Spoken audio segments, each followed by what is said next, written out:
And I know some of you had track meets, and that's what young parents have to do. I don't have to worry with that, but I thought yesterday was just a really, really good day for us all. I thought the interchange between cabinet and board was very, very good. And if you were like me, it gave you a lot to think about and continue to think about. And I think one of the real good advantages to having a retreat is the fact that you can kind of get away and focus on things in a different way than we do when we're at a school board meeting or when we're at any other kind of meeting. So I thought yesterday worked very well for us. I thank all of you for your input and your attentiveness and your openness, and look forward to another good morning today. Good morning, everyone. I agree with Dr. Clark. We had a great day yesterday. Lots of good feedback. We're looking forward to the same quality of exchange and information and clarifying questions. And we're delighted to have, of course, Mr. Tony Hartman with us this morning. So we have, Dr. Clark always talks about attorneys. We have another attorney who's not overrated to us. There we go. Yes, there is. I'm in here for fire alarm.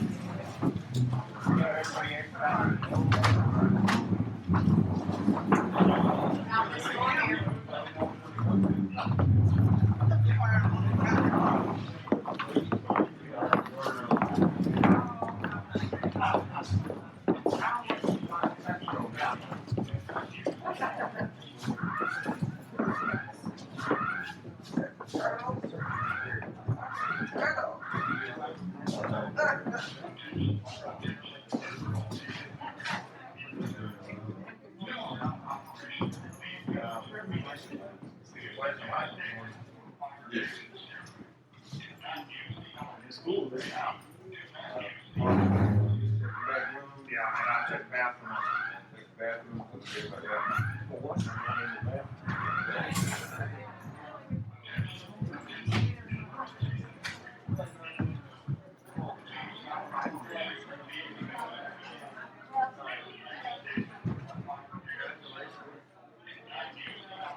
Thank you. Okay, good job. Well done. Sorry, it was during breakfast. It's all good. I do want to go back to the air. Full experience. Oh, no. Yeah, Diggins not there. That's right.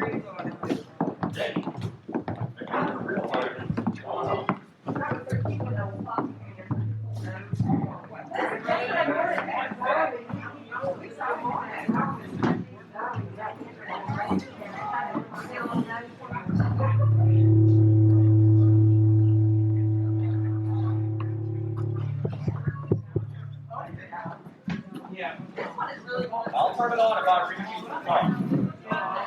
Yeah, but don't do That was the problem. Any of us We are ready.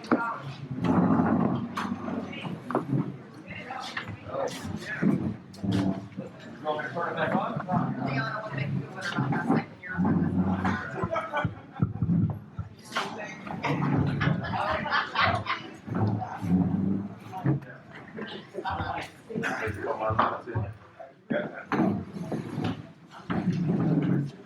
All right, may I have your attention just for a moment, please? For reunification purposes, we evacuated, and now we have come back and reassembled.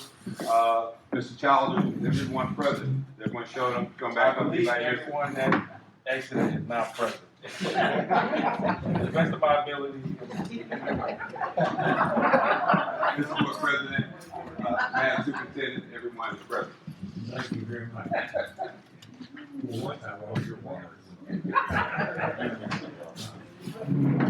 As we get ready to get started this morning, I wanted to just make a quick announcement. Yesterday, Tony Cope was mentioned briefly during the day. Tony, I believe, was the first director of Oakland Island when the school district sort of took it over and started working with it. Along the way, in several years, there was talk of us selling Oakland Island. And Tony was just vehemently opposed to that because he was such an activist and a historian. Probably 20 years ago, he married a lady from England and moved to England, and he lives in England now. He has continued to write books about Savannah, history-based books. He has just in the last week put out a new one that I think is called Savannah Inns. I'm not certain if that's the correct name, but it's about early hotels and inns in Savannah. And it's the only book, as I understand it, that includes a whole section on where African Americans could stay and couldn't stay and needed to stay during that time period. There's a the Green Book was a book that African Americans had that showed where they could stay in various places. He highlights a great deal of that in his newest book. I tell you all of that because he was diagnosed with cancer almost a year ago. He is doing very, very poorly. The book came out last week as to Shavers and downtown bookstores. For the first time, Tony could not come back to, start selling the book, and he is now in hospice care.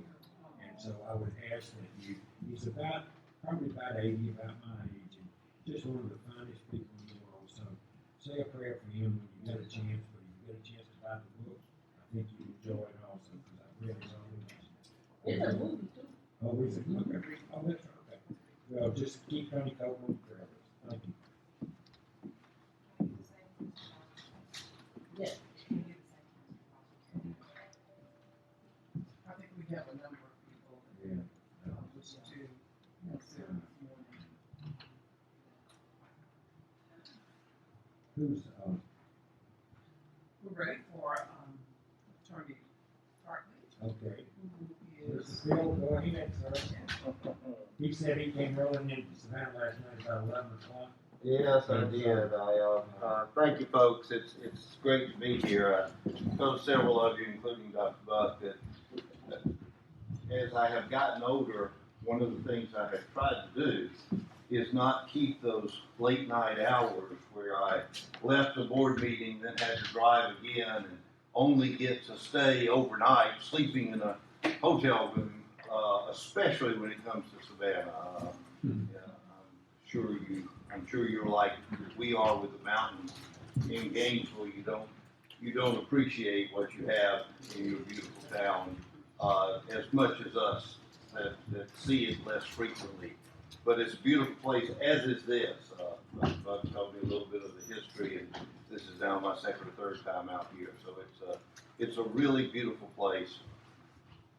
Many of you know from both my visits down here with you and from other conferences that you've attended that the thing that is most important to me when I do any kind of presentation, but especially a presentation directed for a particular school district, is that I try very hard to meet your needs, to answer your questions, to deal with the issues that are most prominent to you. And I understand from your introductory remarks that you had a great discussion yesterday. I hope that continues today. I would invite you to raise questions this morning, challenge what I say, ask questions about it, and discuss it, and particularly, in this setting whereas Joe said you're not in the middle of a business meeting of the board. Talk about how it applies to Savannah Chapman, how it applies to you as a new board member, as a veteran board member, as a staff member. The topic that I have for the next hour and a half or so is to talk about school district governance. And it's interesting as I think about that topic. There are a couple of kindly thoughts that I've had doing this presentation several times in several different settings.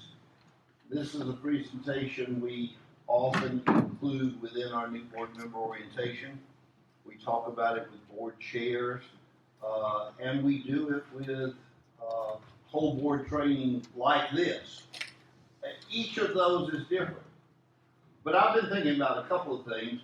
One, as I get older, not as old as some people in the room,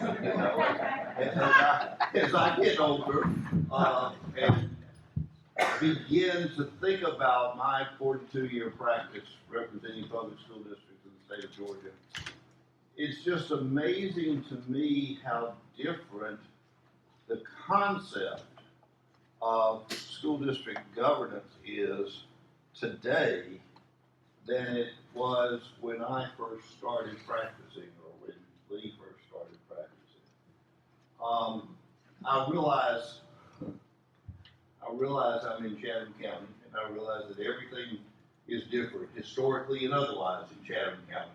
So I'm going to make some generalizations that are more true statewide, but they're very applicable to where we have come on the issue of board governance. When I first started representing school districts all over the state of Georgia with Sam Harvin in 1979, boards of school districts were basically governed by, in almost all places, an elected superintendent.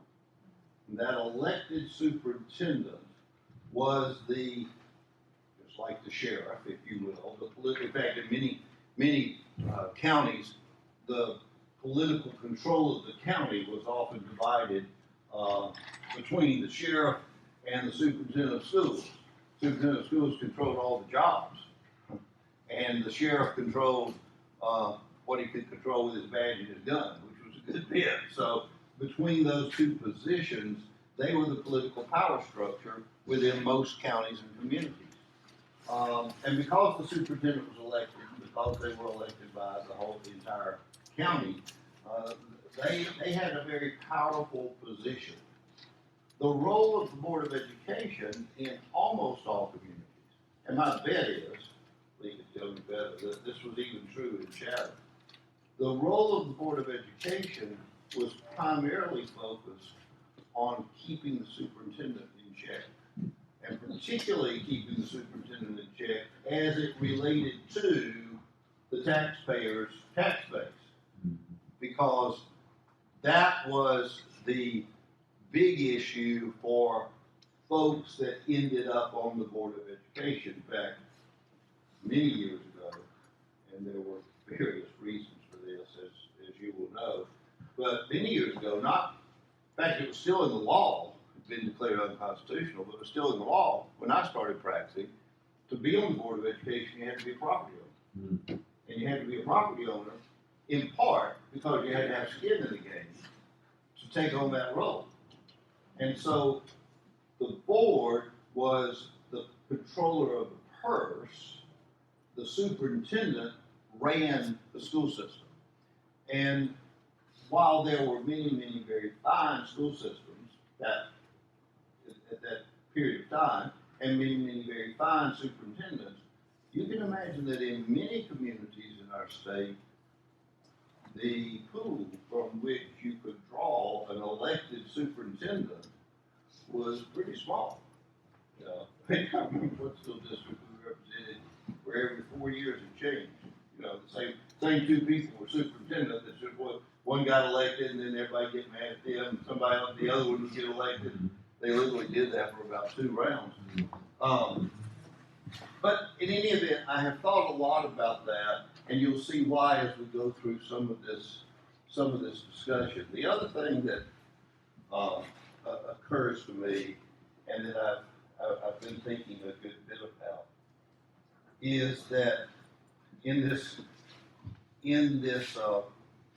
time and age of COVID, isn't it amazing that it took something like a worldwide pandemic to convince all our state office holders, and frankly, even those at the federal level, that local control was a good thing?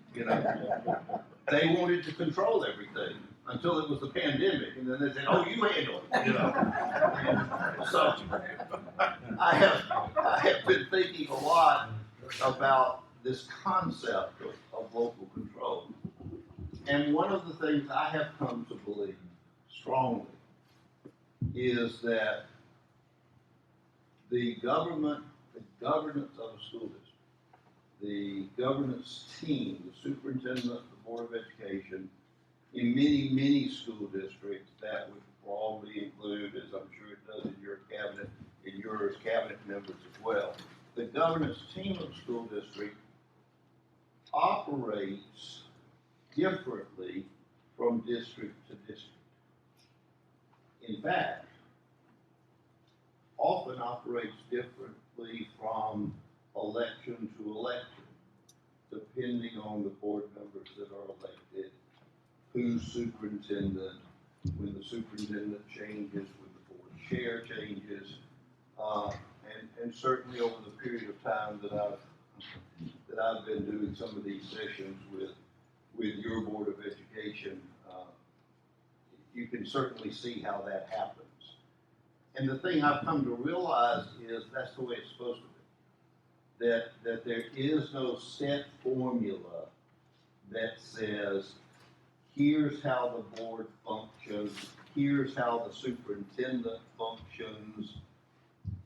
Instead, it is very much something of a, if you will, a marriage, maybe you call it a partnership, whatever you want, collaboration, that has to be defined by the people who make it up, by the individuals who are in those positions. And so I tell you those two things because the more I have talked about these statutes that I want to lead with, the more I become convinced of not only how different the world is now historically in terms of governance, but the uniqueness of each individual governance team. Many of you have seen these slides before, probably all of you. Many of you have heard me discuss them before. I hope we can do it in a little different context as we go with you, and please stop me and ask questions as we go.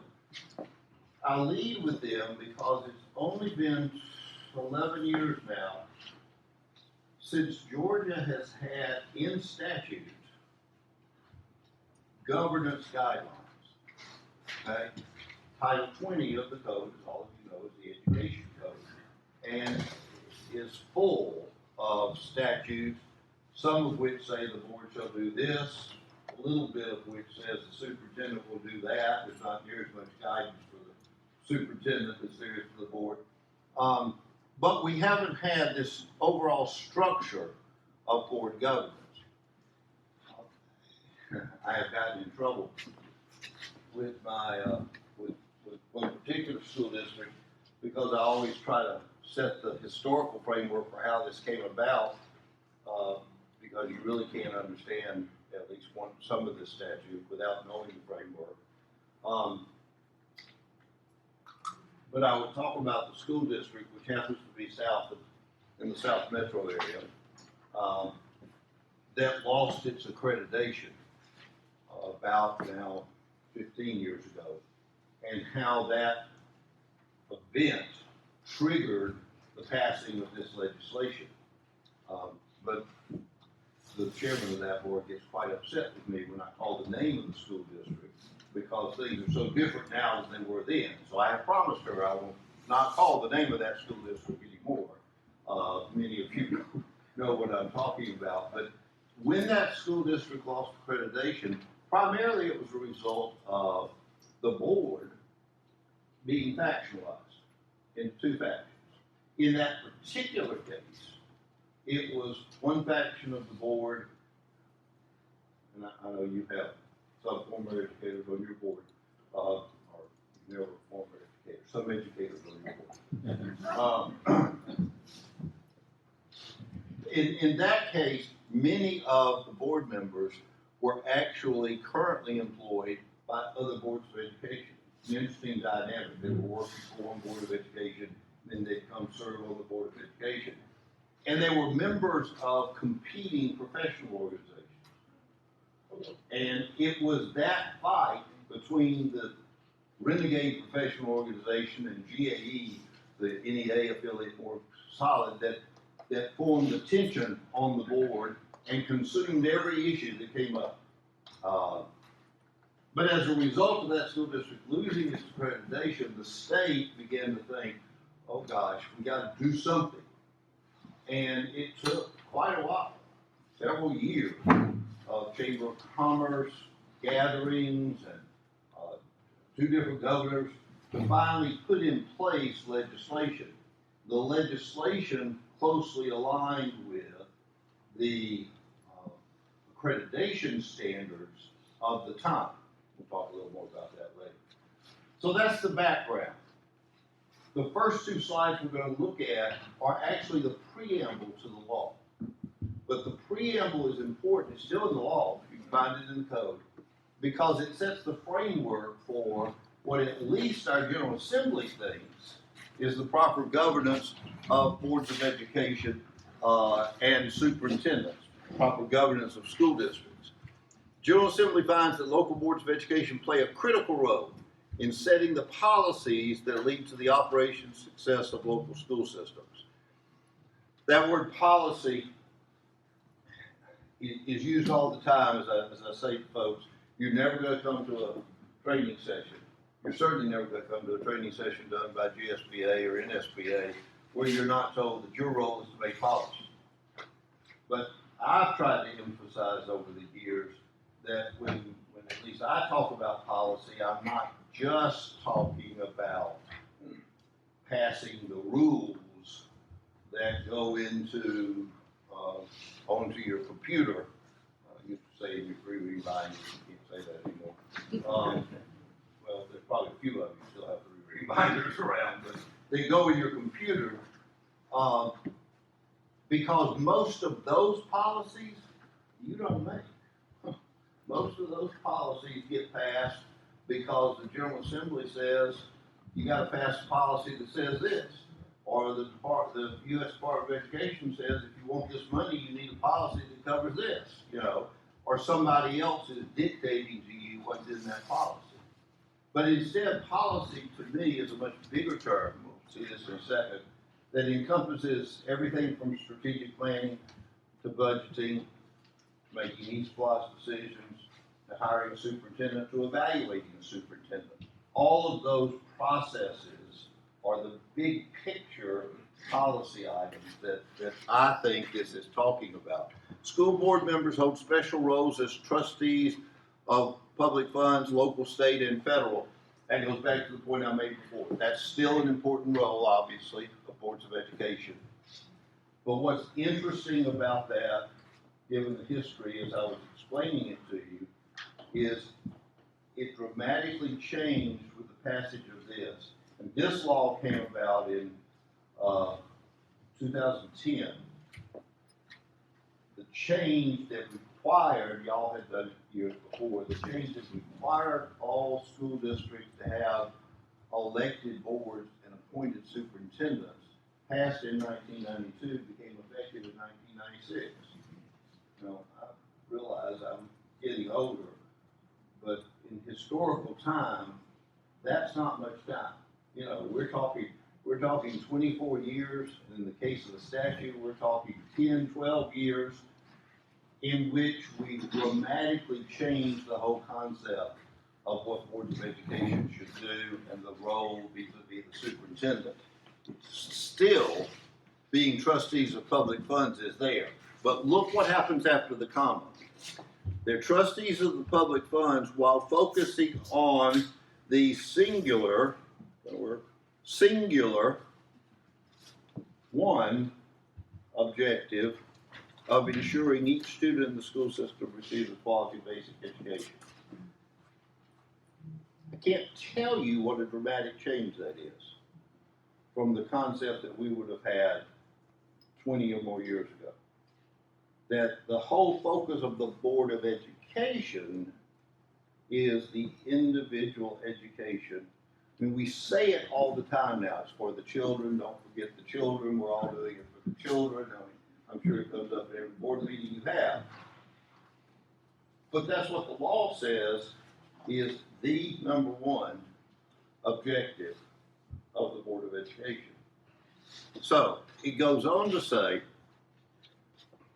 board duties include specialized skills and training in the performance of vision setting, obviously your strategic planning process or whatever you call that, the kind of thing you're doing here. Policy making, we've talked about that already. There is a need for pure policy. Don't get me wrong there. I'm a believer in policy when it's needed. I just don't want you feeling like your role is somehow just confined to making rules. Approving multi-million-dollar budgets. If you want to know what the priorities of a school district are, look where they spend their money. Or not too many years ago, look at where you had to make cuts when you didn't have money to spend. Okay? I mean, policy is one thing, but where your pocketbook takes you is another. So, this is new, and I'm going to come back to it, so I'm not just skipping over it. Financial management and hiring a qualified superintendent. I would add to that hiring and relating to, hiring and maintaining the relationship, hiring and evaluating, so that the relationship between the board and the superintendent is one of the key functions and responsibilities of the Board of Education as it focuses on its singular objective.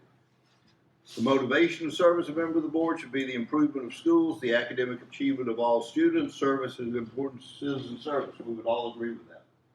Now, before I turn to the second part of this, where I have a little more dispute, or where we get into some of the disagreements with the General Assembly, perhaps, questions about that, comments, any thoughts about that basic, this is from our General Assembly, their basic overview of the role of the Board of Education.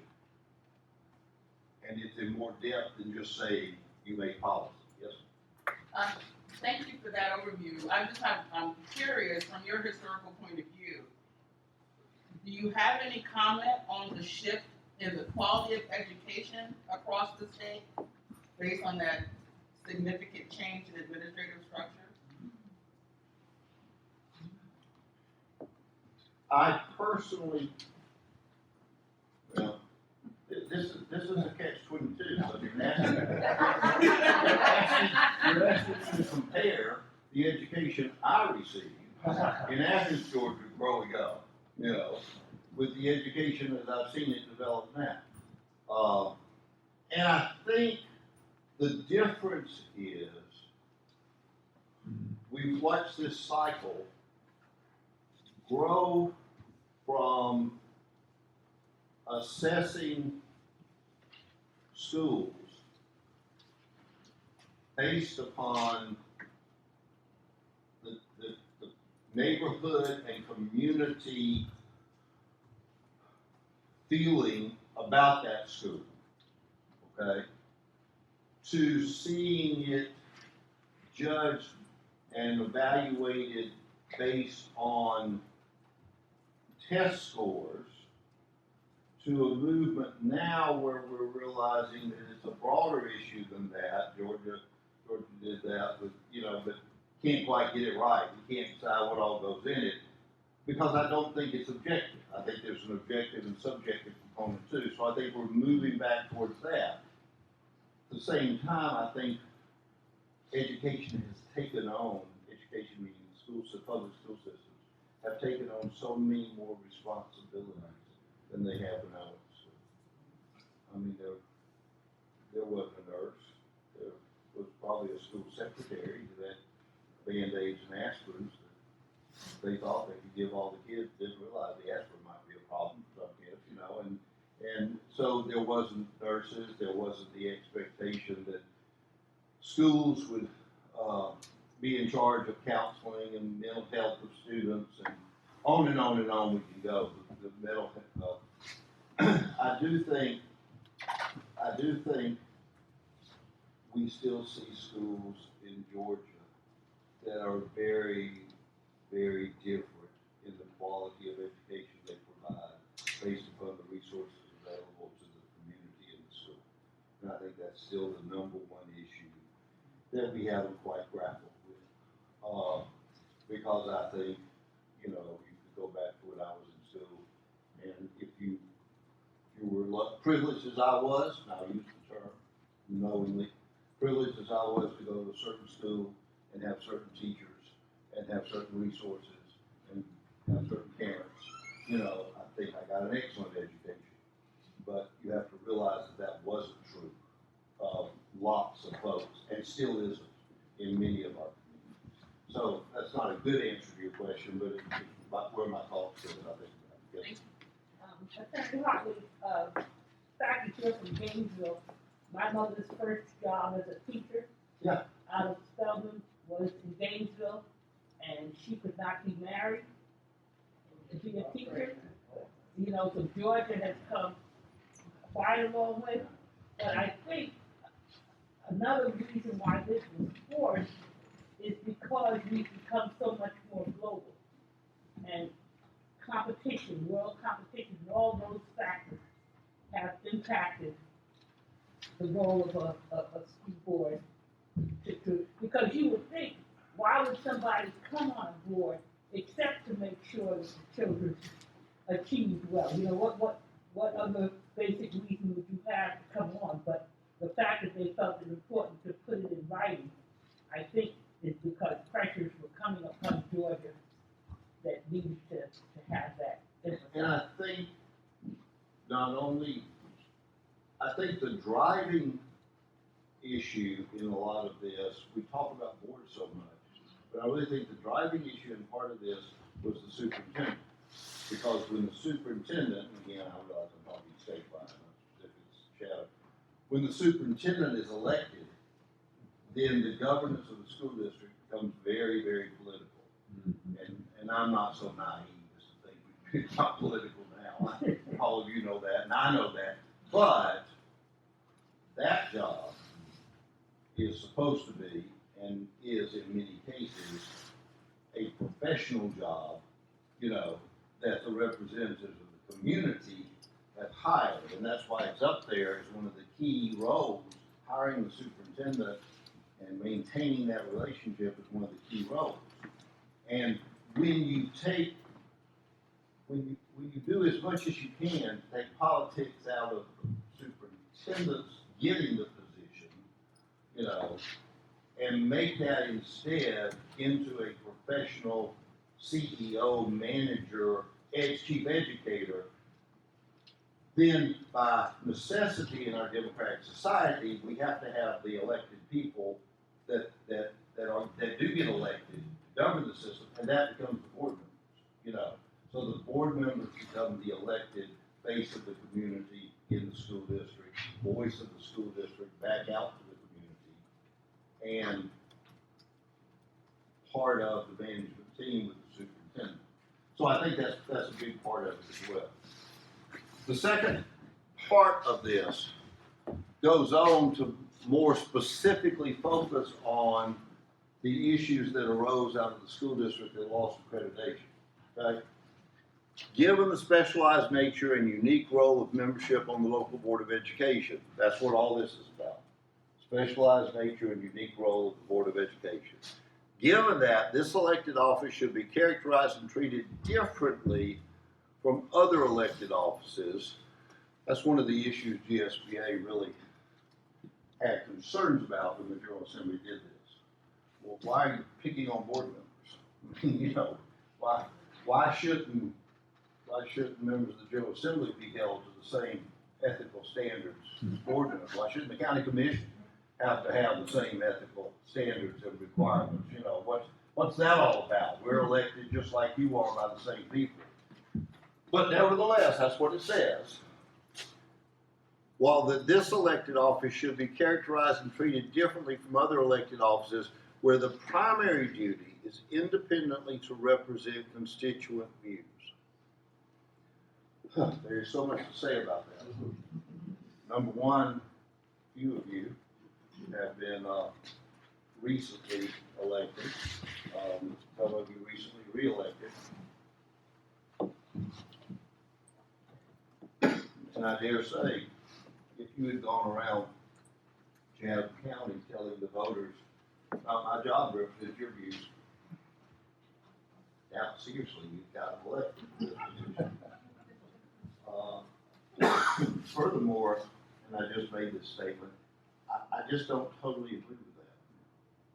I do believe one of the roles of the Board of Education and board members individually is to represent the school district out in the community, to be spokespeople for the school district, and to hear what's going on in the community and bring that back to the administration, to the board, so that you're the liaisons between them. I mean, the superintendent plays a key role in leadership in any school district and any community, but you're the elected representatives that are the liaison back and forth. Having said that, I have come over the years to defend the General Assembly on this point more than I thought I would have 12 years ago. And here's why. One of the issues they were confronting, as I told you a minute ago, was a board that was factionalized based not on what was best for the school district, but on what it saw as, based on marching orders that it was receiving from the professional associations it was a part of. Okay. In recent years, and again, I know this has been true a long time, but it just feels like it's more rampant, we see boards of education that all of a sudden, you just have to think about masks and coronavirus and all we've been through. You see boards of education factionalized into what feel like partisan, almost political party positions, national positions that sometimes have so little to do with the local education of boys and girls. It's just true. I see it all the time. It's just amazing to me.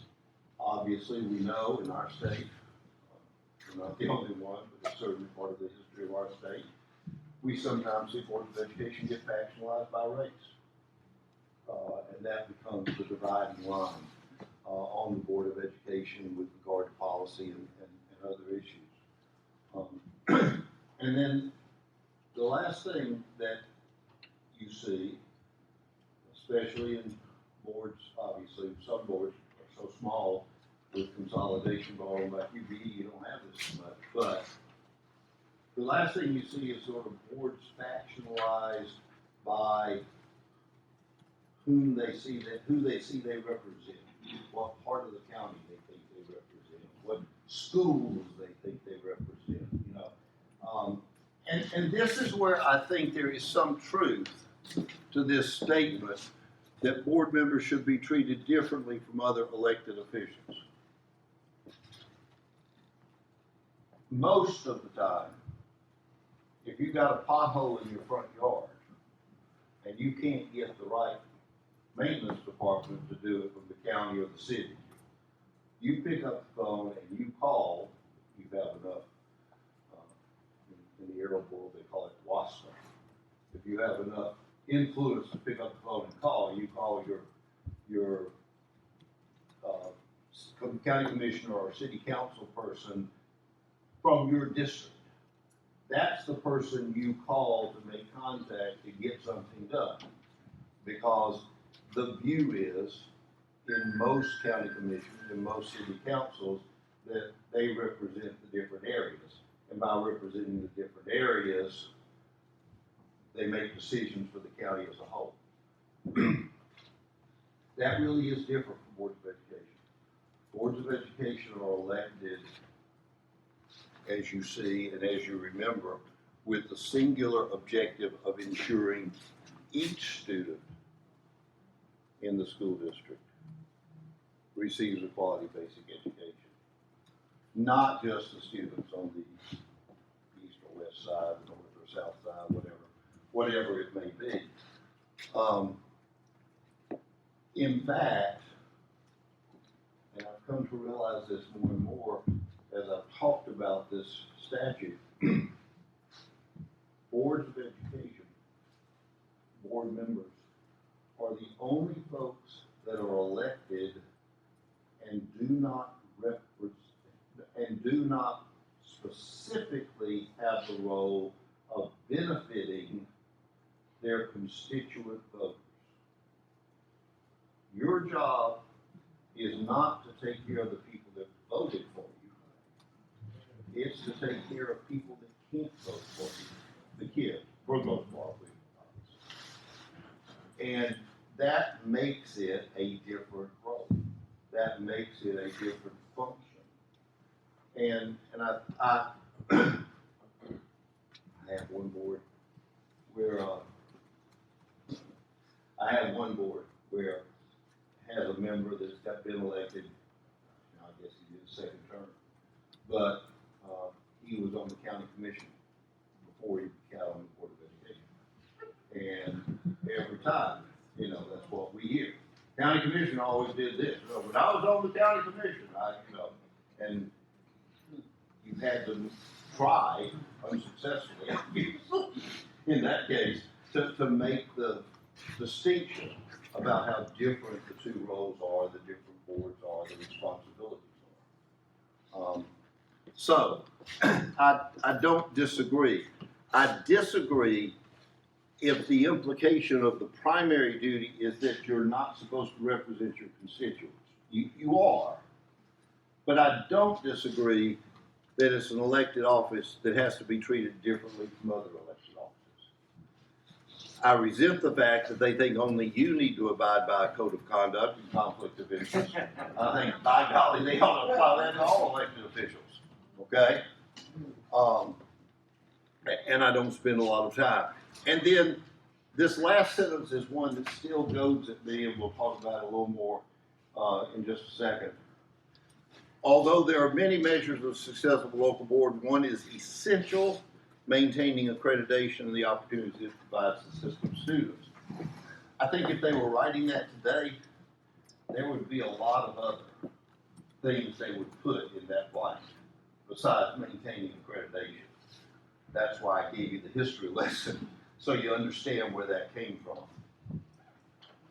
I do think, to the extent accreditation represents maintaining a certain standard that is recognized as being the model, then that makes some sense. And I certainly wouldn't want it to say maintaining the highest test scores or something like that, but I think preparation for the future, the graduation rate, the transition rate, whatever we come to call it someday, when we get out of our testing phase, would be an important consideration. Yes, ma'am.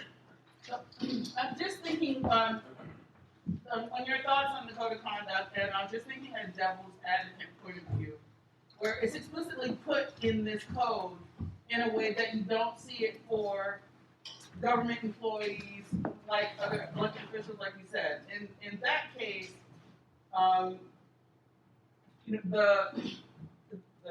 Division of Ethics, the Office of Ethics for federal employees has all these things, you can't take gifts over $10, that sort of thing.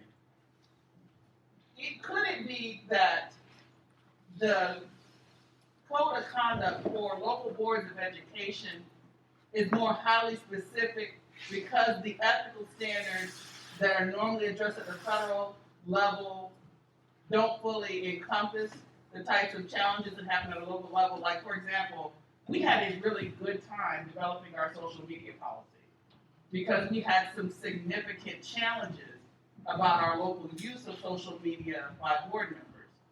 So it was important that we developed it, and now that's a good part of our code of conduct. It could be argued that it would have been advantageous to have that in place for federal behavior in recent years. But, that's a case where we had localized experiences that necessitated that. Could that be an explanation why they thought it was important to put that in there explicitly? Yeah, it could. This is where I am cursed with the historical knowledge. Because I know, because I know that the General Assembly thought those members of these boards of education that somebody had to tell them what to do. Somebody had to get after them. We got to have rules for how they behave. And so I'm aware of that motivation, if you will, that existed. But, and let's make a clear distinction too, and I'm glad you brought up social media policy because it makes this point. The code of ethics and the conflict of interest are more, for the most part, are more individualized issues. Your responsibility, your ethical duties as a board member, okay? I don't know what y'all call it, one of y'all can tell me, but whatever you use and whatever you call and use as your norms, as your protocol, as you're dealing with each other, is more the day-to-day how we're going to function. We're going to talk about that a lot more in a minute. And somewhat, your social media policy is sort of in between that. It's about how you use social media, both your responsibilities as an individual board member and realizing your responsibilities to the governance team as a whole. So there's a spectrum of the conflict of interest, which is very, very specific and very, very rules-based. The code of ethics, which is much that way, not quite as much, a little broader, all the way down to your norms, which are much more about how you deal with each other. So, from that preamble, we have only a few actual rules, only a few actual statutes that exist. The fundamental role of the local board of education shall be to establish policy for the local school system. I've said it again, you've got to hear it again. That's what you got to hear every single time. The dramatic change, and I'm not going to harp on it again, I promise, preach one sermon a day is enough. But with the focus on student achievement, it's amazing to me that we've made the decision that we're going to take people out of the community, and I realize some of you do have educational backgrounds, but you can run for the office without it. Many of you don't have educational backgrounds. So we take lay people when it comes to education, and we give to them the primary responsibility for student achievement, for each student's achievement in our communities. That's an astounding kind of thing. It's rare in other civilized cultures where they leave education to the professionals totally. So that's your role. Fundamental role is policy. Think big picture. Don't think little pieces of paper. Fundamental with a focus on student achievement. The role of the superintendent to implement that policy established by the board. I just did a session for new superintendents the other day. And it was interesting in talking with them about these two provisions, because I said to them that if you're the superintendent, you can't just totally leave this issue to the Board of Education. You've got to play a role in where the board's going with setting policy. And by that I mean strategic planning, I mean everything. You've got to lead that effort, okay? You're a part of that team.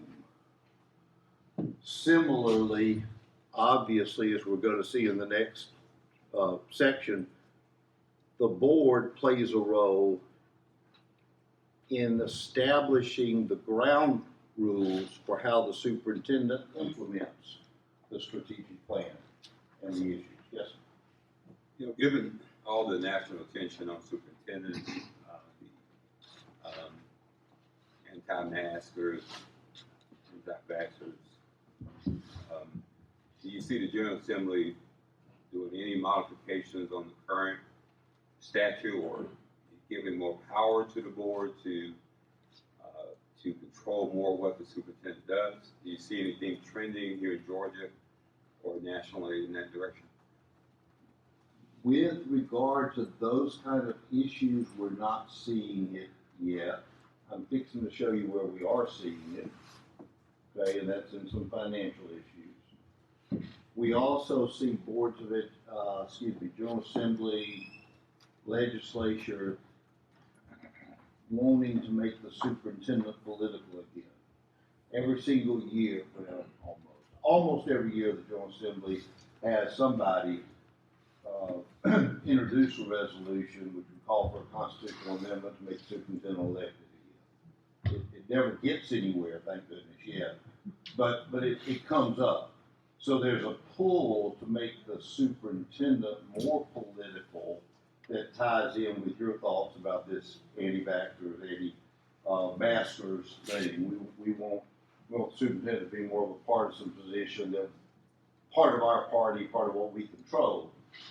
And then there's a push about finances that I'm going to talk about in just a second, so I won't get ahead of myself.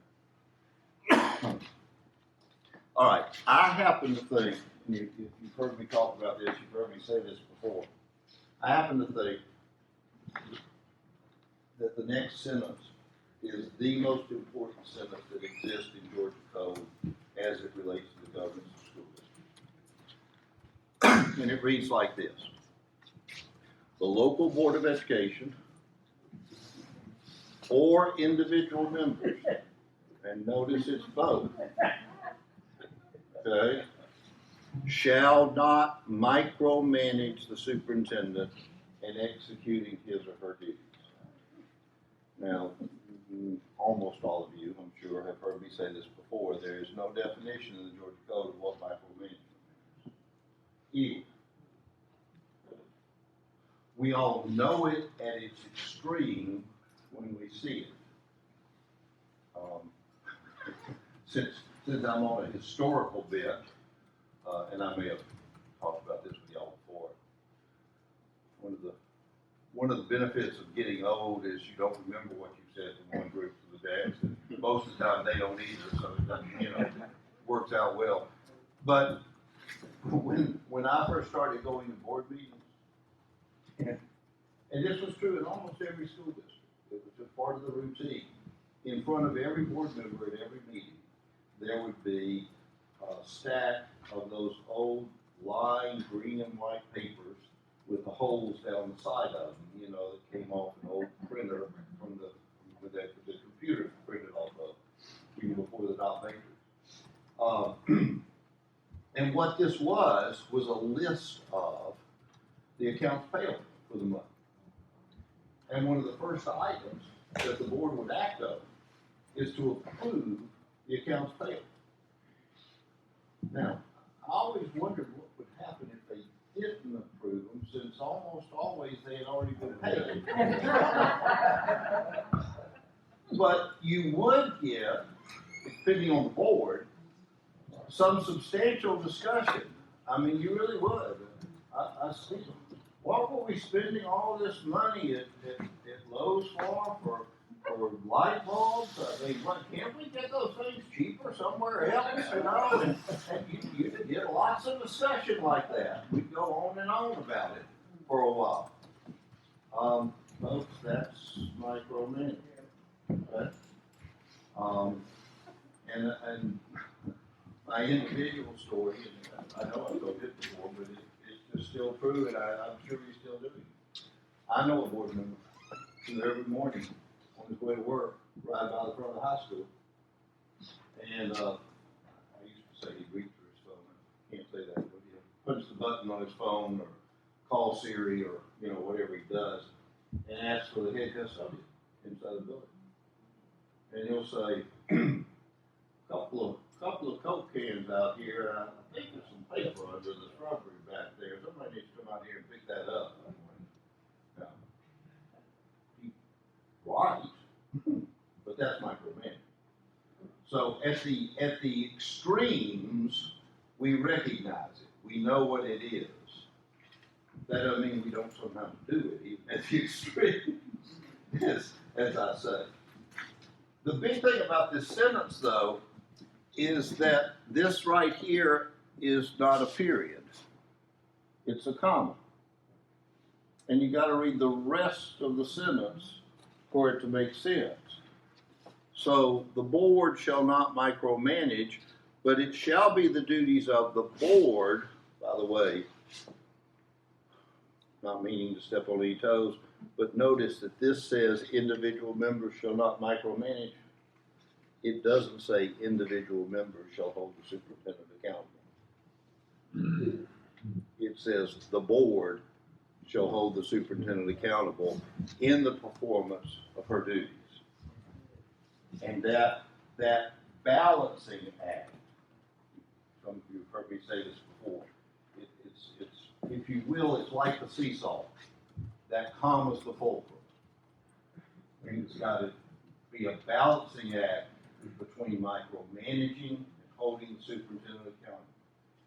If you're not holding the superintendent accountable, we've got problems. If you're micromanaging, we've got problems. Either way, somebody's stuck up in the air. And I promise, and y'all know this, many of you have lived through it, your entire school district knows it. From parents to staff members to the citizens, they all know it. The governance isn't working. It's messed up. It's out of kilter. It's unbalanced. And that's when you're out of sync. But the key is, I said this at the beginning, this is why. The key is that comma is different in Chatham County than it is in Bryan County. It's different in Chatham County than it is in Fulton County. It's different in Chatham County today than it was in Chatham County 5 years ago. Every time the governance team changes, there's an adjustment. Just like there's an adjustment in the seesaw when different people get on. There's an adjustment in where that comma is and how you hold the superintendent accountable and how she agrees to be held accountable. Because it's got to be a two-way street and where that works. Yes, ma'am. My question is for Dr. Buck, and I thought about this as you were going over this. I am one who really likes to see symbolic language in places the way we have our mission and vision behind us. And I wonder if the leadership team would consider having this as a printout in the back cover of our book. So when we get our book each month, we have something that reminds us, the lens to use as we go over that content. Would the officers consider that as something? I think I can speak for the officers and say that would be easy. Thank you. I'll also give you the superintendent and I have something inside our book that says, Lord, let me not be paid. I'll be back to share that.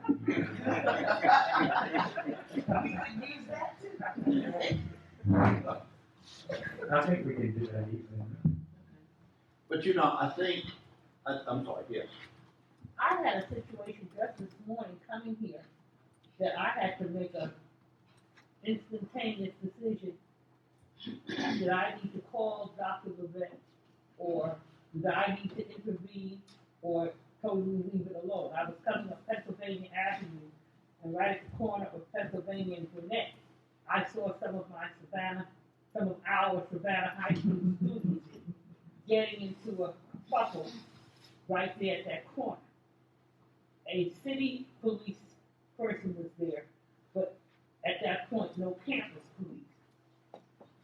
My immediate thought was, because I recognized a couple of the students, I need to stop and get out and, try to calm this thing down, because I didn't want to see my kids going off to jail or something when it wasn't necessary. But then I said, now all this is happening like in 5 seconds. Then I said, no, the better thing is, let me call Dr. Levette and let her know so she can get some campus police over there. And just as I decided that and went on to the right, I saw a campus police car coming down to the situation. So, would I have been micromanaging if I had stopped? I mean, I wasn't at a school, it wasn't in the school, but would I have been micromanaging to get out and... I think one of the hardest things to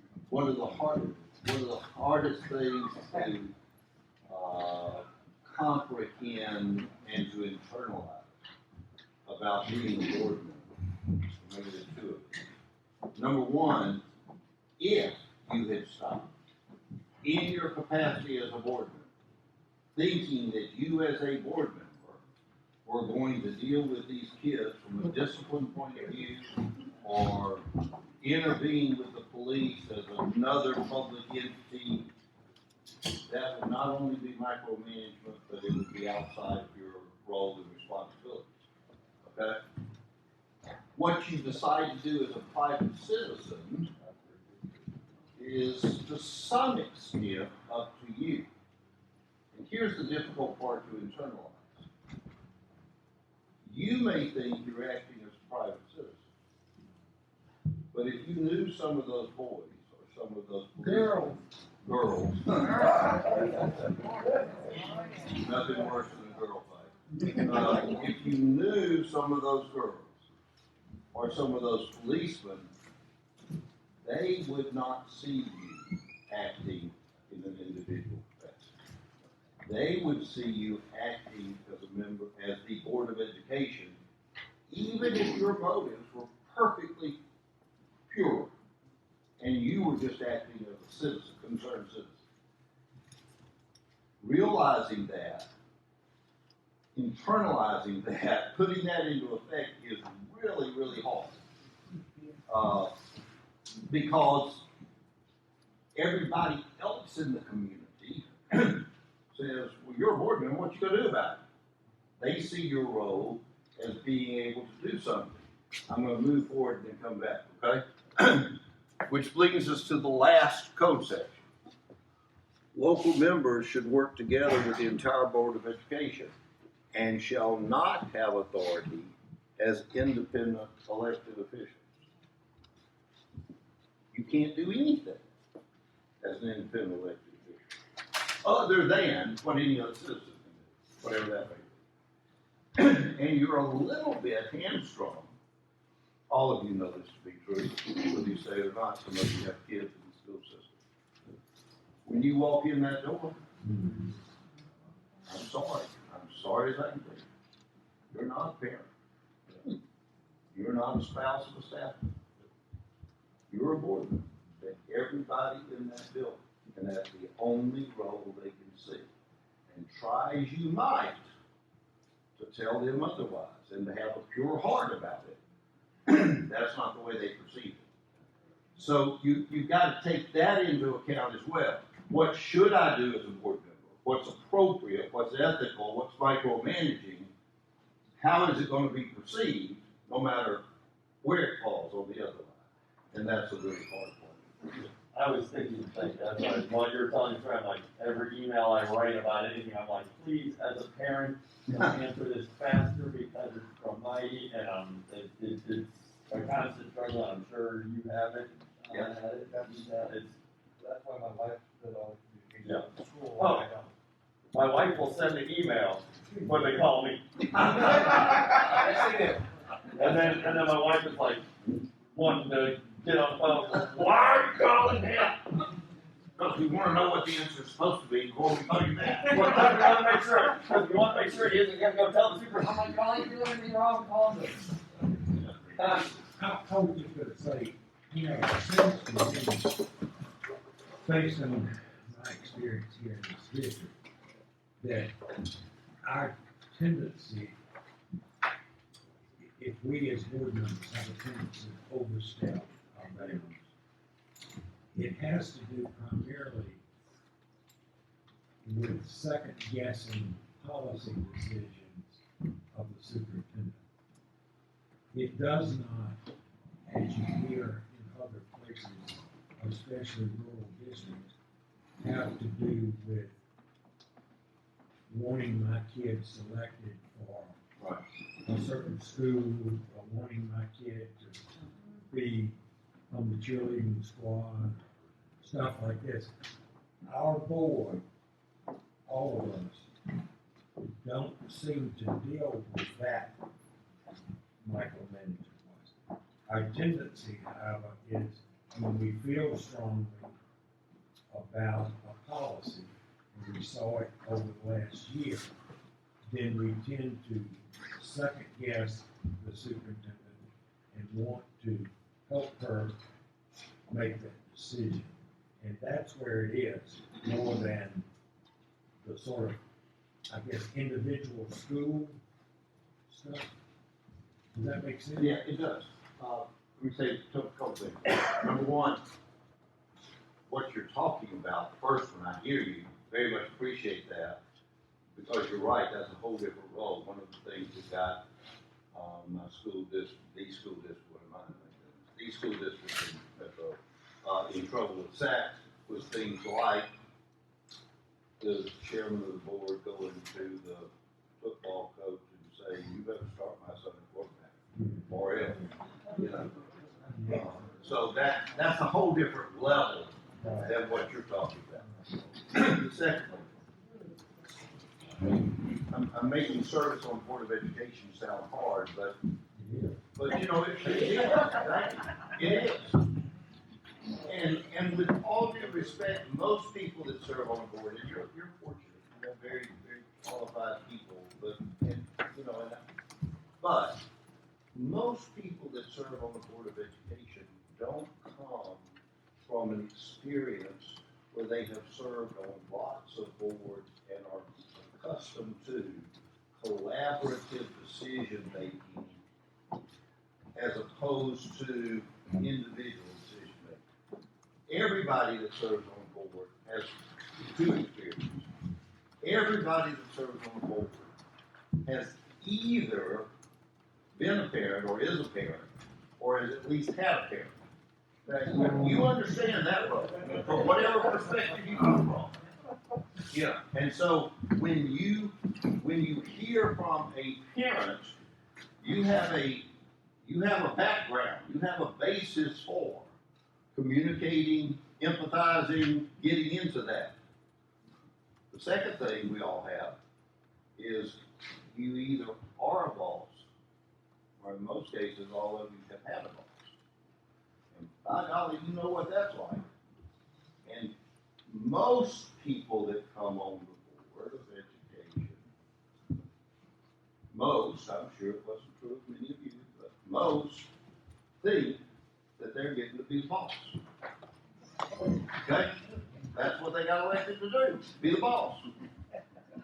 And the concept, this concept, that the board members have to work together and individual board members have no authority and you can only take action as members of the board as a whole, is a hard concept to get. Believe me, our elected representatives don't have it. You can't get anything done in Congress because they can't act as a whole, you know, in the General Assembly.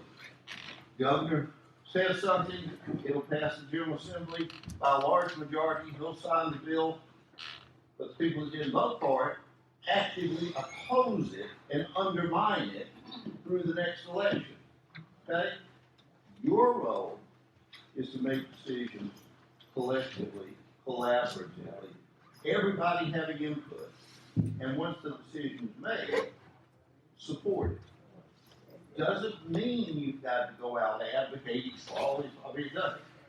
And it doesn't mean if the time comes when it needs to be reconsidered, you don't raise it again, but you don't seek to undermine it once it's been made, you know. And that's a really different concept than we live day to day. That's not where we live our lives on a daily basis. Yes, sir. Yeah, this is just in hearing you talk about, you know, obviously the role of the school board and also roles of other elected officials, just a reflection that,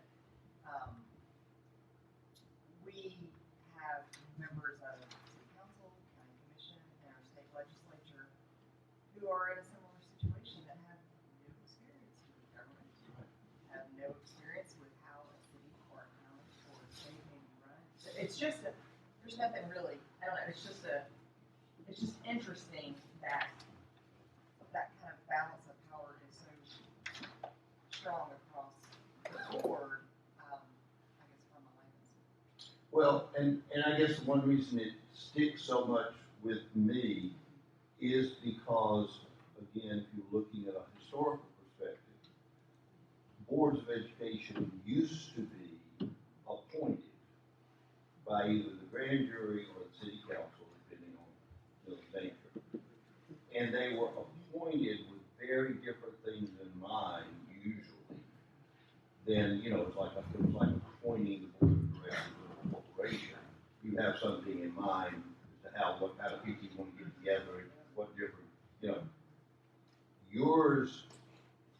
Your selection is because the political process is much more random than that. I have great admiration for people who will run for office, period, these days, in the day and age of social media. But let's be honest, it limits the number of people that will do that, you know. So it's a different experience to come together as a collaborative body that's been elected than it is to come together as a collaborative body that's appointed for that particular purpose. I think that makes sense. And I think that's why I am so aware of the importance of this provision and how difficult, how hard it is to determine. Oh, it's so difficult to get everybody outside of this room to understand that. Oh, yeah, absolutely. And that's the real hard. We'll bring that up at the next board meeting. Right. I'm like, okay. Yeah. But 4 other people still really have to agree with it, and then all 9 of us should get on board with it, and that's not gonna happen, so thank you for your, yeah. I get phone calls frequently from board members, even veteran board members, and they ask questions very similar to what you just asked a little while ago. Very similar. They say, you know, I just got this call from, you know, Sally, and Dick was so mad he couldn't call me, and, you know, they're just furious. Here's what happened, their kid got in trouble, and, you know, and I know I'm not supposed to micromanage, but gosh, this doesn't seem right, you know, what could I, you know, and I have to say, let me tell you the hard answer of that question, and then let me tell you what you might do. The hard answer to that question is, it's none of your business. You have to say to Dick and Sally, that's not something as a board member I even have a role in. I don't get involved in that. They need to go see the teacher or the principal or whoever, but that's not my role. And that is so hard to say, you know, much less believe. The one thing you could do, obviously, is, as you thought about, call the superintendent and say, I just want to make you aware of this because there seem to be some strong feelings, you do with it as you will, you know, I mean. And that going on that point back to what you said, each iteration of a board and a superintendent has to work, and I think we're blessed to be able to, when that comes up, go, I can't do anything about this. Right. I will add my name to the email as I forward it to make sure that the district is made aware of this and allow the process to take its place, but. But it's free. They will stop calling you if you say what he said. Yeah. Because people who are trying to, I had someone who was a resident in the area that I was elected from contact me, never heard from this person, I collaborated with this person professionally, a number of different ways, don't hear from them, but they called me because their child didn't get into the choice program they wanted, and they called me and they called the board member that they're used to talking with. And I gave them that answer. I don't get those calls asking for the use of influence because I give them that answer. So Flip that around too. And this is where your norms become so important, and as we come closer to the end, we're gonna talk about this, but where your norms become so important, because if you're giving them that answer, but another board member is not, Right. then that board member's gonna start getting all the calls and feel all the power, you know, and you're not. You're saying that as a board, we are only, seen as a group in policy making.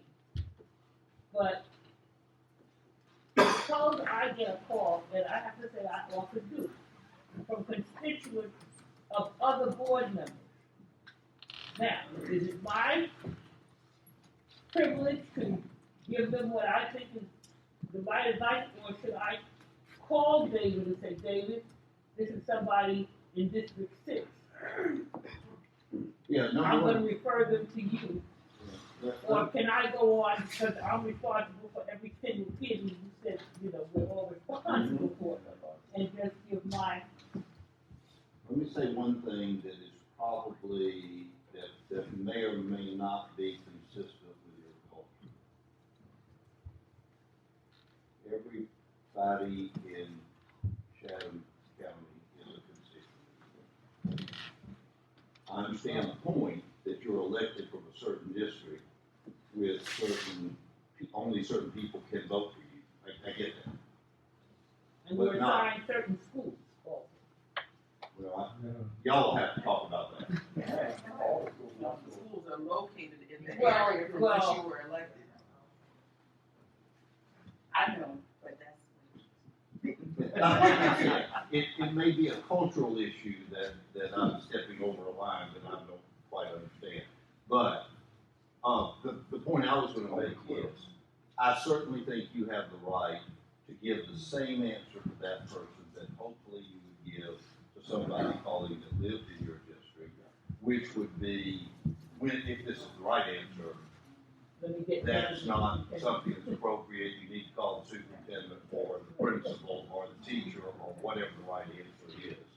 I don't see a problem with that, I see no reason personally, there's certainly no ethical reason or legal reason you would have to say, I can't answer that because you don't live in my district, you know, where that's the question. I think there's also an opportunity though, because it's confusing, I think, for people to understand, like, if they haven't. So, for example, like, there was one time somebody emailed Dion and lived in her district, but the school the child attended was in District 1. And so she copied me or something like that. So I think, you know, there's always an opportunity to help our community understand that while we have schools that may be located within our district, we all represent the district collectively. And because of the way the attendance zones are structured for our neighborhood schools, you may have constituents that are in your district that don't attend one of your schools or vice versa. So it's not a, I mean, my philosophy in the way we respond is trying to kind of explain that and take that as an opportunity to say, you're always welcome to reach out to anyone. And I'm sure you realize this, I know you do, but, and I don't know the details of what's the rest of the morning, but nowhere does that come up more blatantly and directly than than when you're talking about SPOS funds and other things, because those district-wide decisions about how we best use those resources. If you get stuck in, we gotta have something like this, get stuck in that predominantly as opposed to what's best for the district, it can become problematic. I just wanted to try to connect what you said earlier about no individual board member having, what is in that line about our authority versus our customer service structure. And I think that's the disconnect, the cultural disconnect that we're talking about. The customer service administrative structure is that the person goes to their school, they go to their teacher, they go to the principal. If not, then they go to governance at 208 and they work up that chain. And if they're not able to get an answer or something in that chain breaks, the education is that they can go to the representative elected from their district who will help facilitate their solution. So they call their rep, and there's that perception of their rep. It doesn't exist from the statutes because we don't individually have that authority. But in practice in the community, that's the perception of it. And we balance that as professionals, working within the customer service structure, but then understanding our limitation to really execute a solution. Which really leads me to sort of the end of the slide, but let me make this one point before I leave the statute. Okay, brand new to the statute, passed in the 2020 General Assembly, but not effective until July 1st of this year, was a bunch of legislation, to get back to Chief's question up here a minute ago, was legislation that really focused on school finances. Now again, if you don't understand the history, this doesn't make a whole lot of sense, but we have a handful, on bad years it may be a double handful, of school districts in the state that are in truly bad financial shape.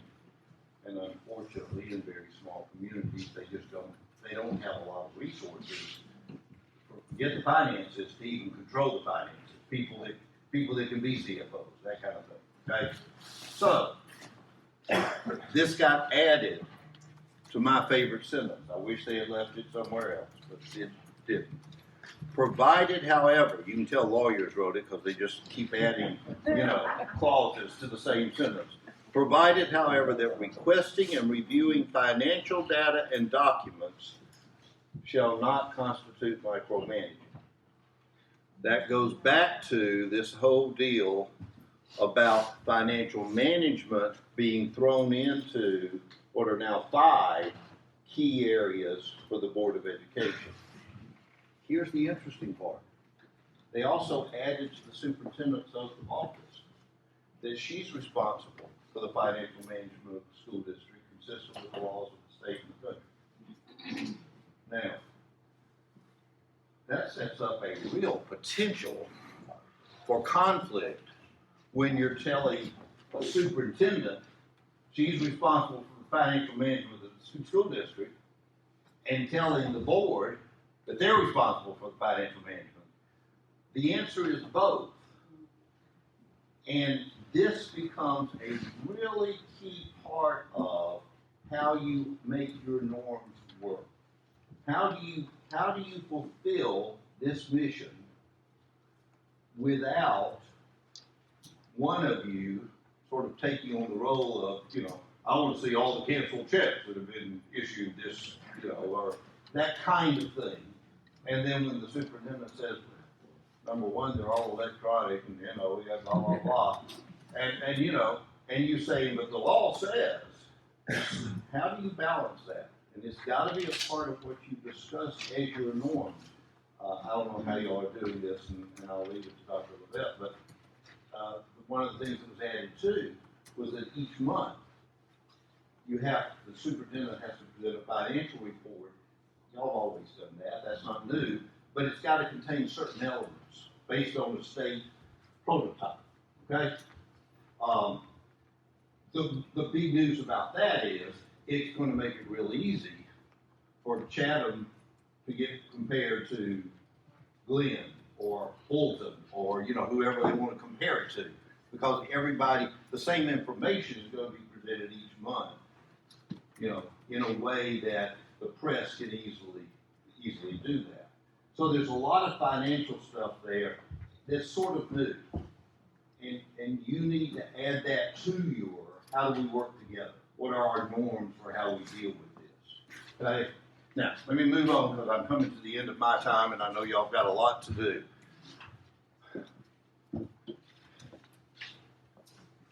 We went through the era where we had SAC standards, then SAC became advanced ed and advanced. Under the old SAC days, standards were primarily about the educational assets and opportunities within your schools. Did you have a library? How many books were in the library? Did you have a principal? Was the principal paid more than everybody else? You know, that's primarily what it's about. Trying to have a basis for comparing the quality of individual schools. When advanced ed came along not too many years ago now, and y'all all know this, so many of you sort of involved in it.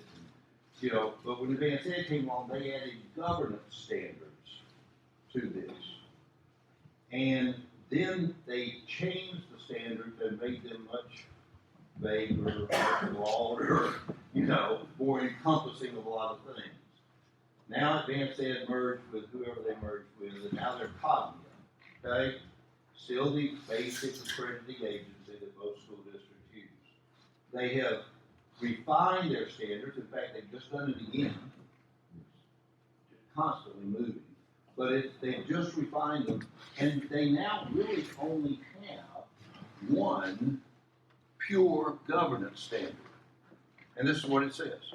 The governing authority demonstrates a commitment to learners, singular commitment to the achievement of each child. Demonstrates a commitment to learners by collaborating with leaders, which is your superintendent, cabinet, staff, to uphold the institution's priorities and to drive continuous improvement. Now, that's big enough to drive a freight train from, right? You know, sounds good. Yeah, I draw that. Yeah. Okay. But what does it mean?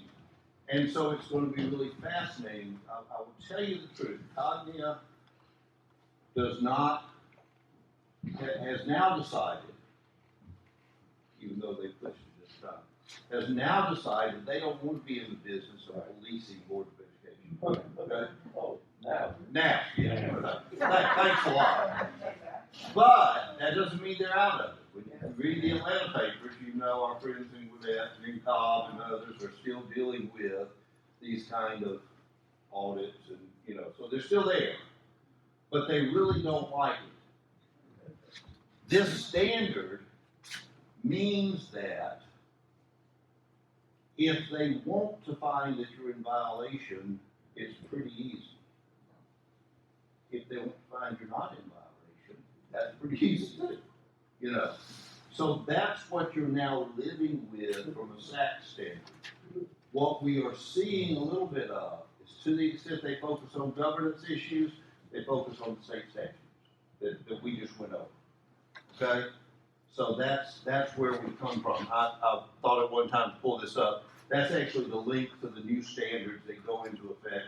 I think August 1st, I'm not sure. Anyway, they go, that may just now be in effect or may go into effect soon. They're very similar to the old ones. They've just rearranged them, streamlined them, broadened them, etc. Questions about accreditation. I think we're going to see a movement away from accreditation being so involved in the governance process. It is not a good thing. And that's what we hope will happen. Questions about that? All right. Let me try to make my last point. And then see what other questions you have.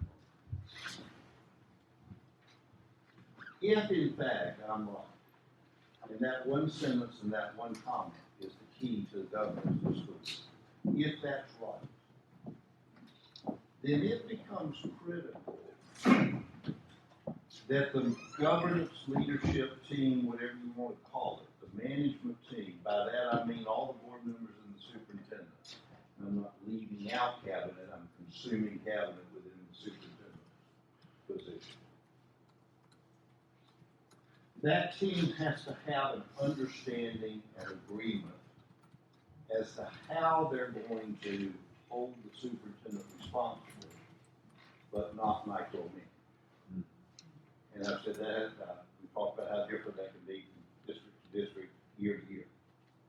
That's what I call norms. I call them that, Coach Valerie calls them that. That's what norms, protocols, regulations. I have one school system that calls it a contract between all of us, in a legal sense. But whatever you want to call it, and that's where you come down to the questions that we've been getting to. What's the expectation as to how a board member would respond when they get a call from a citizen? Is that expectation different if the citizen doesn't live in the district from which the board member is elected? Do they call the superintendent always? Do they refer them to the teacher, then the principal? You know, how do you handle that with the hope that everybody does it more or less the same? Realizing we're all different people, but you know, how do you visit a school? When you visit a school, what steps do you take first? How do you deal with the principal before you go, when you get there, whatever? All of those kind of issues are what you come to an agreement about. Personally, I don't want that. There's nothing wrong with doing it, but I don't want that in policy because it has nothing to do with other people. And I don't want other people saying, by the way, I saw a letter this week, that said this from a staff member that says, your board member such and such violated your norms. Well, it ain't up to them to enforce the norms. They have nothing to do with that. That's how y'all work with each other. You know, y'all need to deal with that. But that's why it's critical to have those. If somebody wants financial records that aren't a part of what's provided on a regular basis, how do they ask for it? When can the superintendent say no? When does the superintendent say, okay, maybe, but let's see if the whole board really wants that? When does the superintendent say, that's going to take somebody 5 hours to do? They've got a lot on their plate. You know, all of those questions get answered in whatever you call it. And my urging to you is recognize the importance of those things. Don't take them for granted. Don't assume, especially as new board members come on, don't assume that everybody should understand that because this is the way we've always done it. You know, talk them through, make sure they're still working, see if they need to be modified.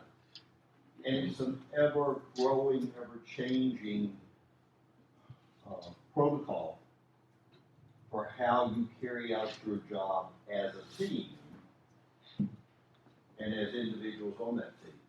They help in these ways. They help each of you. They really help the superintendent because they keep the superintendent from trying to be the enforcer of board norms. They help your staff at the schools and certainly help your cabinet because principals know what to expect when a board member comes. And if that expectation gets derailed, they pick up the phone and call whoever, superintendent, the appropriate staff person, and say, I need some help dealing with this. I thought this was what was going to happen, but I just want you to know. You know, but they're not responsible, again, for policing it. You know, all of those things are very, very useful to your school district. And you may want to spend, I'm sure you have spent a lot of time, but that's one of those things we urge boards to constantly, not just the code of, you can't change the code of ethics, but state board says here's what it has to be. You know, but those norms, they can get adjusted as needed based on your needs. Yeah. I was just gonna say, you know, we've come a long way since our last experience with Tommy. And one of the things that I think is important for board members and new board members is when they request something because they're concerned, or want an answer, or whatever the reason, I always try to say, what would happen if 8 other board members asked the superintendent for a similar kind of information in terms of workload and all that kind of thing? I never hear from anyone else, and this is the truth, about nowadays, about board members just appearing in schools. Before our involvement with Cognia, we had board members who might have been overstepping those bounds somewhat. Nowadays, most of us wait till we're asking if we're gonna go read for Dr. Seuss and we do what we're supposed to do. Just appearing doesn't happen. One last thing I would like to make to the board, to the cabinet, and to you. The times we live in have been very different, and it's created a very contentious, if you will, society in our dealings with the public. Likewise, in Savannah, who's always been known for this is the Savannah way of doing things. We have seen a lot of growth come in the last 10 years. We are seeing it at the board meetings that I believe that every board member that's up for re-election will have several people running against them this time. That has not always been the case. Competition is fine, people can run on their records, that's fine. The concerning part I have is the fact that what I am seeing at board meetings is I am from Boston, and this is not the way the school board ran in Boston. So I'm going to show you how to do it. I am from Chicago. I am from Seattle. I am from Iowa. And it is very different in terms of the way we do things, the norms that you just mentioned. And I believe that this school district and the school board is going to have a very challenging time over the next year to make certain that people get elected who believe in what that statute says and not just that they're going to help us. I'm curious, also. I just wanted to make a point that they keep this somewhere in the records for the district, but when we do have new board members come on, I know that Tanya and I went through the advanced ed, so I feel like we got a lot of this because we had to get a lot of this because this is what we were going through. I feel bad for Ms. Grabowski that she came in pandemic, and you probably feel like you have just fallen into trying to figure out what these norms are. It might be very beneficial that whenever we do have changes, or even if nobody changes on that every 2-year cycle, we all get together and we kind of discuss what these, Right. Here, and I'm sure somebody smarter than me could come up with scenarios and say, okay, here's the email that you got from the parents, here's the email you got about the principal, and those type of things to discuss some of those norms that I think most of us do the same, but I'm sure occasionally there is a constituent that gets the mommy and daddy because they ask all of us in separate emails at separate times and probably get slightly different answers. So, yeah. Yes, as a board member, I really had to adjust because I was a former teacher for the district. Then later I was a central office administrator. So as a board member, I really had to study to realize my role. Because many times when I'm asked questions, I know the answer, but not want to overstep my boundaries, I had to learn to refer them to the appropriate personnel. Those are my favorite sentences. I will refer to the appropriate personnel to address this concern. Because if I'm not careful, I could easily get involved in the daily operations of the district due to my background and due to what I understand. And it's a little bit of a different too, because I'm sure you're right, I'm sure many times you know the answer, but you know the answer from a teacher's perspective. You know the answer from a central office administrator perspective. Knowing the answer in that seat is a little, maybe the same, little nuanced differently, and I think you're exactly right about it. Right, so one of the things with Dr. Getty and I met, I never get the scenario we talked about. She said, as the superintendent and as the board member, because at one time she served in the capacity of board member. Board members, you can tell the superintendent to clean the house, but you don't tell them how. You don't say who's chloride, who's Lysol, you say who's stuff. Just tell them to clean the house. Folks, I've used up a lot of my time. Let me take a couple more questions and This is very quick. close out. A lot of our citizens have become very savvy, and rather than send an email to us as board members, including the superintendent, what they will do is either individually send an email, hoping that perhaps I'm gonna give them the response they need if David doesn't, so they'll all try to get behind me and Right. attack what. Right. What is the correct? If we get an email, my assumption is that if we all get an email that requires some response, that we leave it up to our president to do it.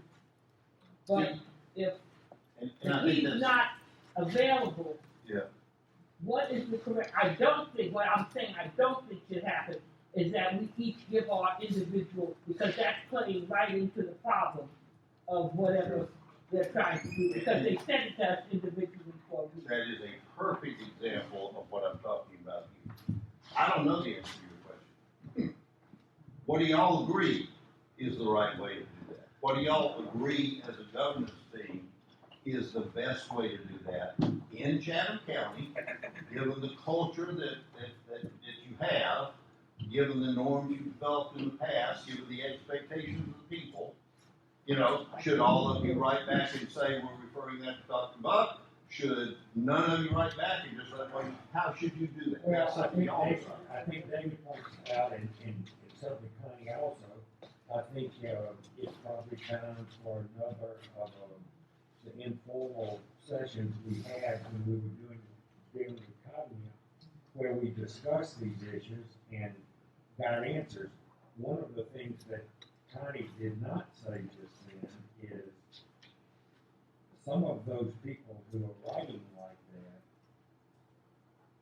are making such accusations and are so, I'm going to say, and are so ugly in the way they're saying it, that Tanya and I both have gotten to the point where I just say I'm in receipt of your message. Yeah.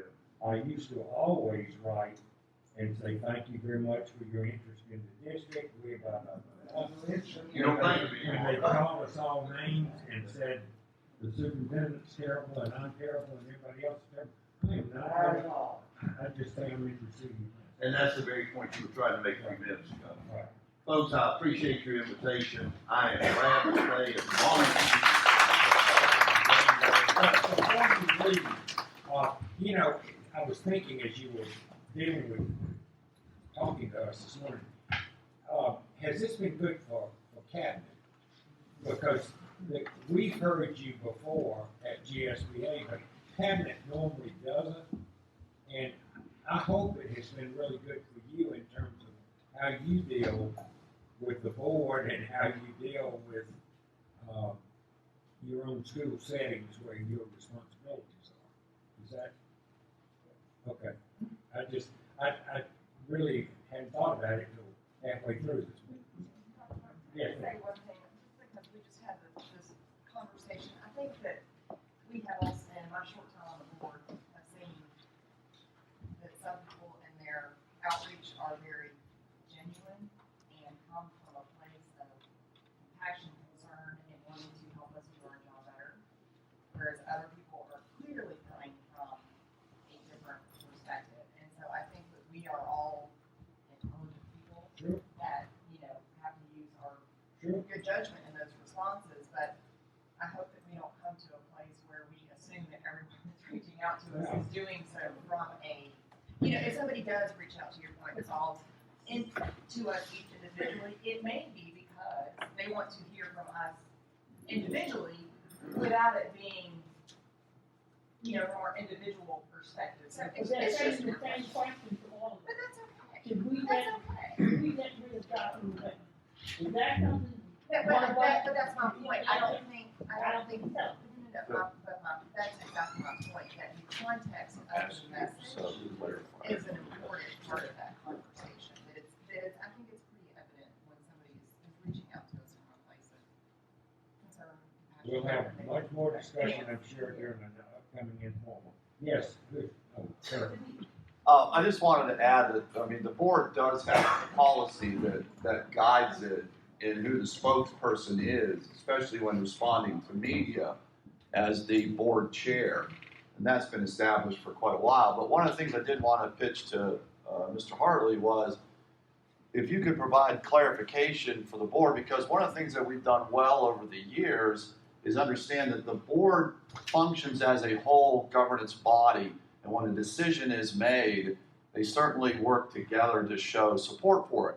However, they don't lose their ability as an individual board member to still maintain their opinion, their basis, and their reasoning for how they feel about things, but support the body as a whole. Sure. Could you expand on that in terms of this conversation? Yeah, that was a big issue early on because there's a provision in the Code of Ethics that I can't quote, but it says in essence that, you know, you'll vigorously debate an issue, but once the decision's made, you'll support the decision of the board. I've never interpreted that to mean that all of a sudden you decided you agree with the decision of the board. You know, you may not. And if somebody asks you, and it's clearly an individual kind of thing, there's nothing wrong with an answer why. Well, that wasn't my position, but that's the position of the board. That's how we need to move forward. That's where we are. You know, nothing wrong with that. The problem comes when I get to leave in just a second. The problem comes, and I've seen this in other settings, where the board has decided everybody's going to wear a mask. Everybody on the board didn't agree with that. And so when that board member gets called, well, I just tell you, I didn't know that. If I was you, I wouldn't make my kid wear a mask. I mean, I just wouldn't do it. Now all of a sudden, you've got not just a disagreement that's legitimate on policy, but an undermining of the authority of the board and of the decision of the board. That, to me, is where the line is. And I am very fortunate because I have been on this board now for 3 different terms. And I can say truthfully, I've never had any individual board member who did that to us. They may think it, but they don't tell it to anybody else. And so to the public out there, we are a united body. And I think that is to be commended by all of these board members. It's always great to be in Savannah. Thank you.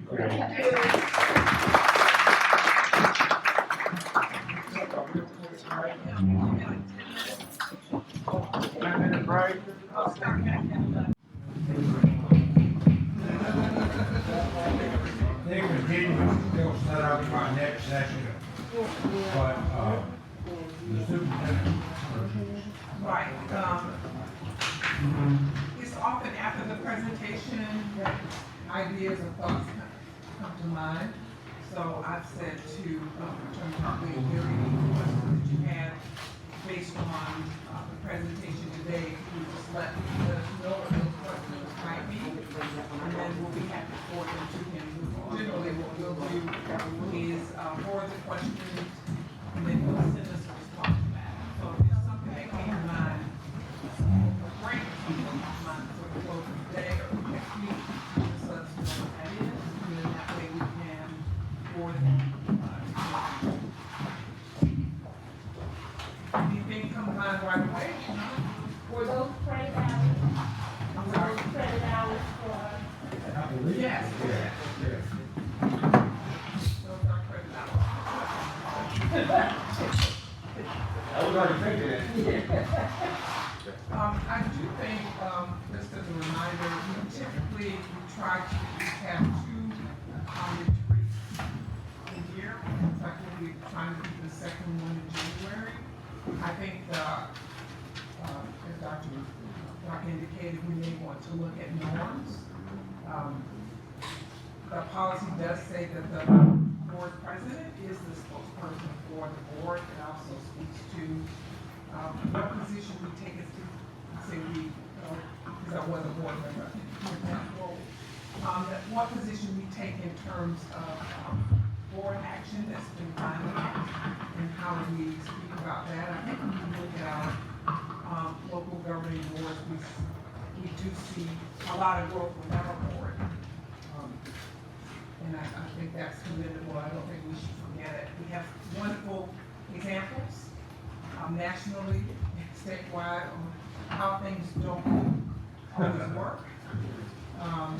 Pardon me, I did this most recent work in Cobb, high profile work in Cobb and Gwinnett counties. You've seen that and how that has played out.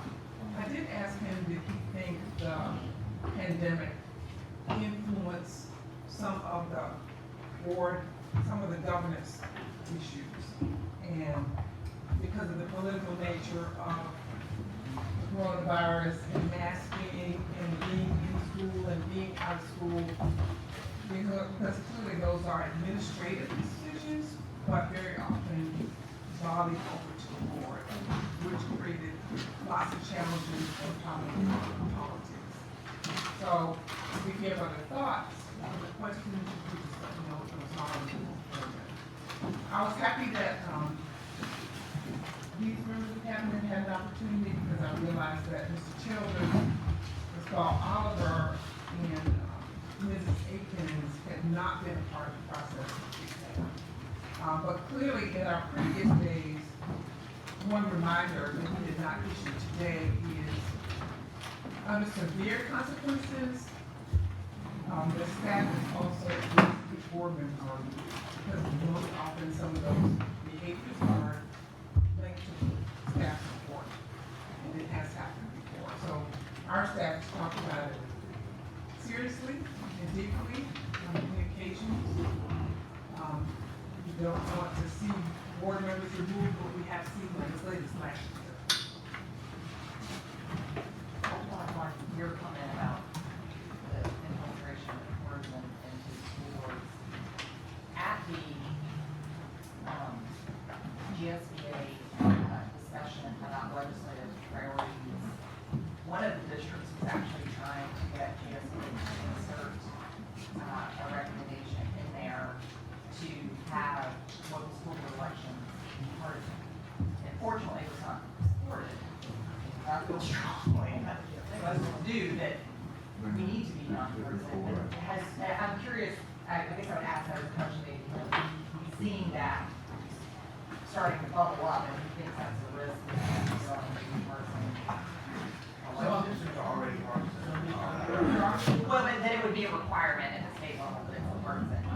Right now, there's no limit as to local. Right, no, but I understand that, but if he's seeing a trend to try and. So to answer the question, I think we look at what happened in Gwinnett and Cobb most recently. Very clear line along very clear along party lines. And I think that's what, just from the outside, just looking at that and talking with people working in that district, staff, superintendent staff who've been affected by all of that. Clearly all about what party you belong to, what's the party line. We saw a lot of that. Not being involved in it, just trying to keep our own stuff together. See a lot of that, but that's, I think, a good question to ask. But I'll be honest with you, I really started to remain honest, because, you know, because at that point, folks were pulling the lines, and, the truth is not, but I would really hope we can continue, I don't know if I'm on paper, but it's hard. It's hard, okay. But I think the issue is, you know, in this case, issues around COVID became partisan. And suddenly, the masking as opposed to masking, the shots as opposed to no shots, the face-to-face as opposed to hybrid, all of those became tremendously partisan kinds of things, and so that's when you start to get people that want to know what you think, kind of thing.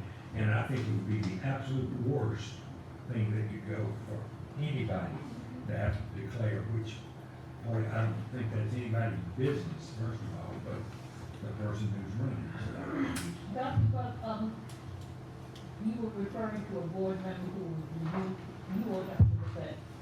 Was that removal by the citizenry of that person's district?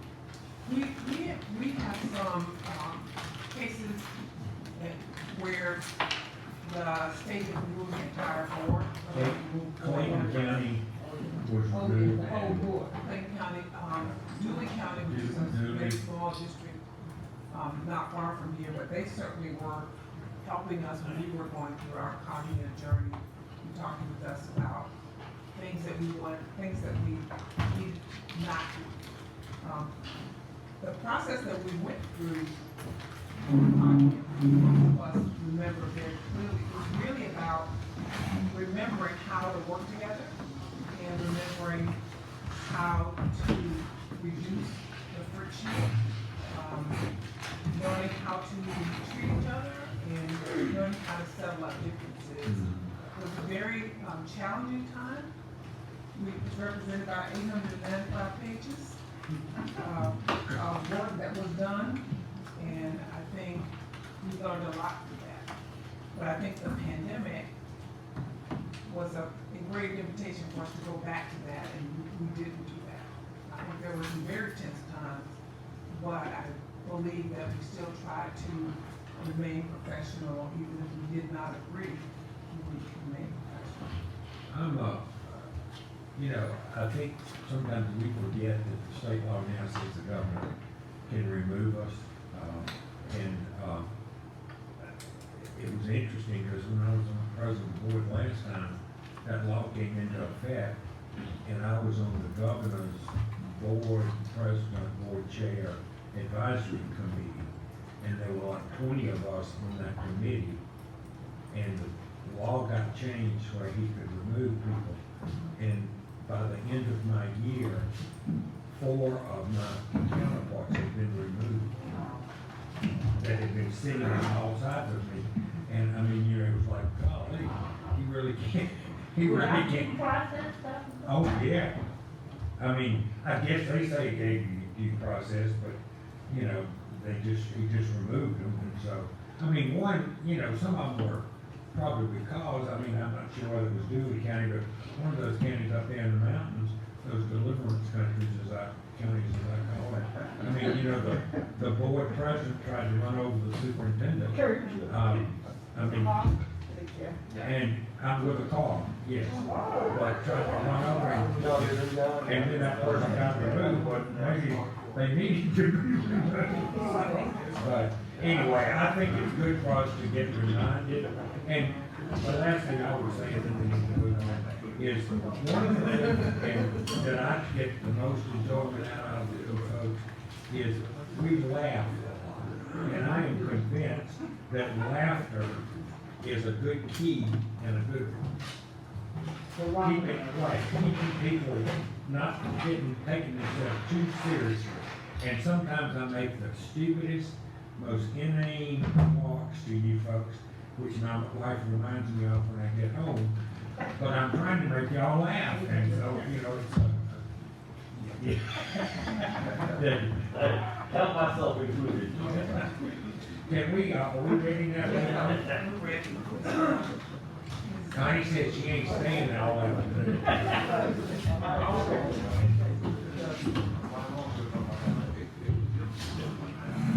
Good morning. Good morning. Thank you. And Kirk has provided you all with a copy of the article from Savannah Morning News as I was reading it on my telephone, and he made copies of it relative to East Block, so it kind of took me back a few years for those of us who've been married as long as he and I have, relative to East Block, as we've been attached to it. That has been 14 years, and we have $1 billion, as the superintendent said, $1 billion with a B. We have had management of over $1 billion in construction, technology, and safety and security in this school district. So that's a lot to be excited, nervous about on some days, proud of our accomplishments and the number of schools that we've been able to build. And I tell folks all of the time that we're audited twice, by internal auditors and external auditors. So we make sure that we follow all of the rules and the guidelines established relative to East Squash and how those dollars are spent. So we're excited about the opportunity that Savannah Morning News took enough time to talk about our East Squash program, and there's still much work to be done as it relates to Squash and how those decisions are made. And that's part of what we want to be able to do today and share with you. You know, how does East Squash support our vision for the future? Making sure that we're connected with academics and how we provide instruction to our students, how those buildings are designed and developed for the future. We build schools every 50 years. A lot of our buildings that we've replaced are for 50 and 60 years old. So it gave us an opportunity to upgrade those schools to make sure that we're providing first-class learning for our students. And now we're looking at additional buildings where certainly there's attention that's needed. That means that those dollars that are provided through East Squash, those are dollars that never come from the general fund. And I think that's important that we understand. But what we wanted to take an opportunity today, and Lauren George is here with us also from Capitol, and all of you all know Darryl Bozeman. So the three of us will kind of tag team today. So if you can go ahead and move to the second one. But that's the question we want you to remember and think about. And in your package, what you're going to see is some of your previous work with board members you did as we were preparing for E4 with that decision, taking you through that process. You'll have that look back in your information, the map of where schools are, each district, how much we've actually spent in those and what's proposed for E4, and just a little bit about what we've been able to complete through E1, 2, and 3 thus far. The next one. I'm looking a little bit at capacity, and this is from our 2019-2020. So oftentimes we get a question, and this really should be about 74% of capacity here at, I think that's White Bluff. It's difficult for me to see where I am where it says 0. Something fell off there, but it's 74%. You prefer to have that? I thought I was loud. Joking. Now the back row. Okay, now is that better? Okay, I apologize. So what we want to do when we start look, I love you. Troy told you to give it to me. Look a little bit at capacity, because we always pay attention to capacity, where we see growth, where we are in terms of our buildings, and you're going to see, because it was important that we provide you with a look back versus using where we are in a pandemic. So we knew that those numbers were going to be relatively low. So where I said that we missed, I think there's a 0% in one of them, and I'm going to tell you where it actually should be. So let's go ahead to the next one and look at where we are now.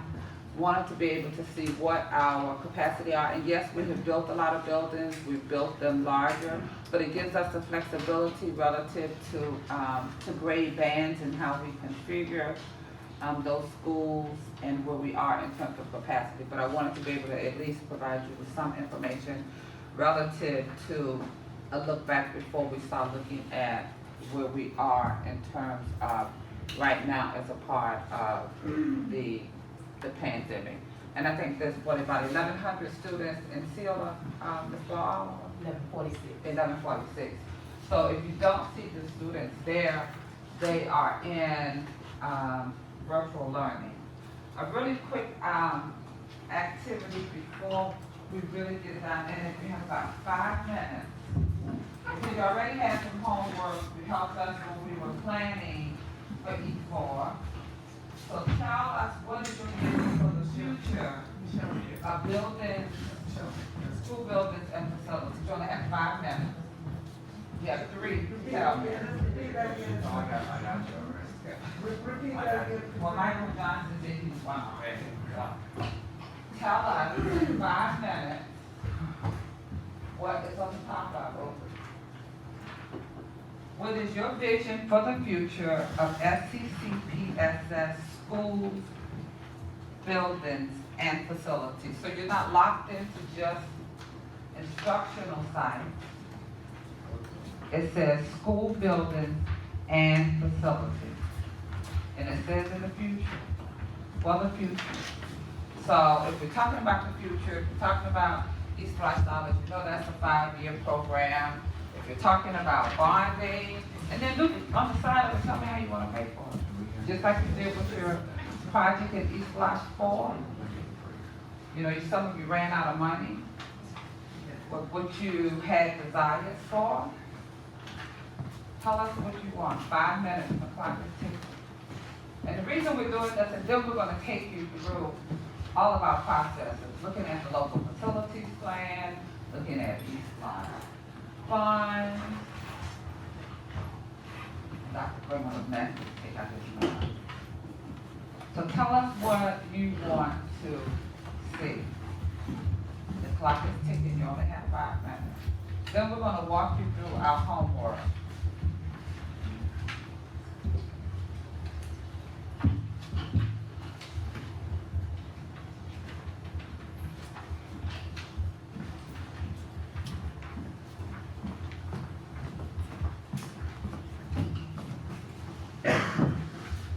Talk about the local facilities plan, we'll talk about bonding as an option, talk about what we're projecting for East Block and the ensuing year and in the future.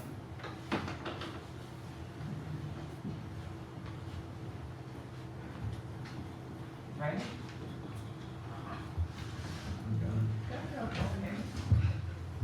Yeah, 3. I'm not gonna get about that. Dr. Joe Buck said. No, I'm not gonna read it because there's gonna be another part at the end. Well, I don't mind if you read them because I know they're funny. I guess we're all go home.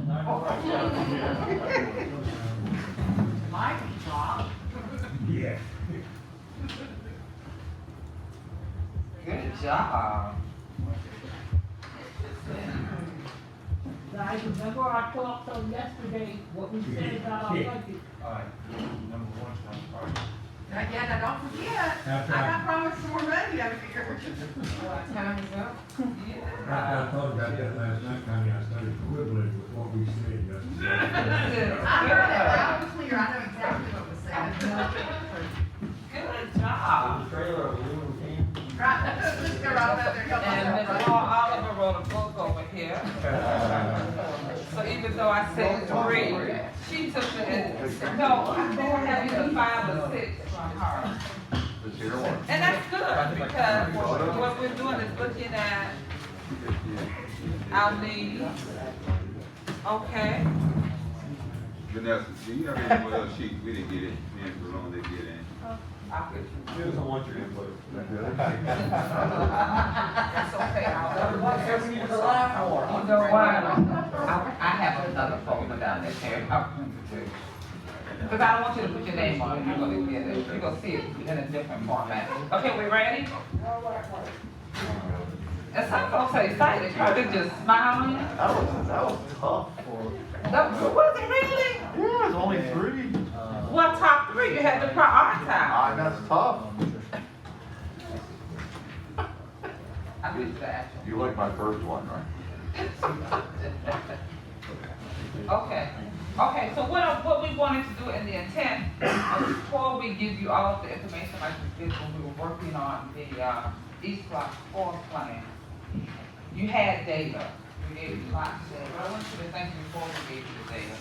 We did have one person put their map out, take a look at what the schools are.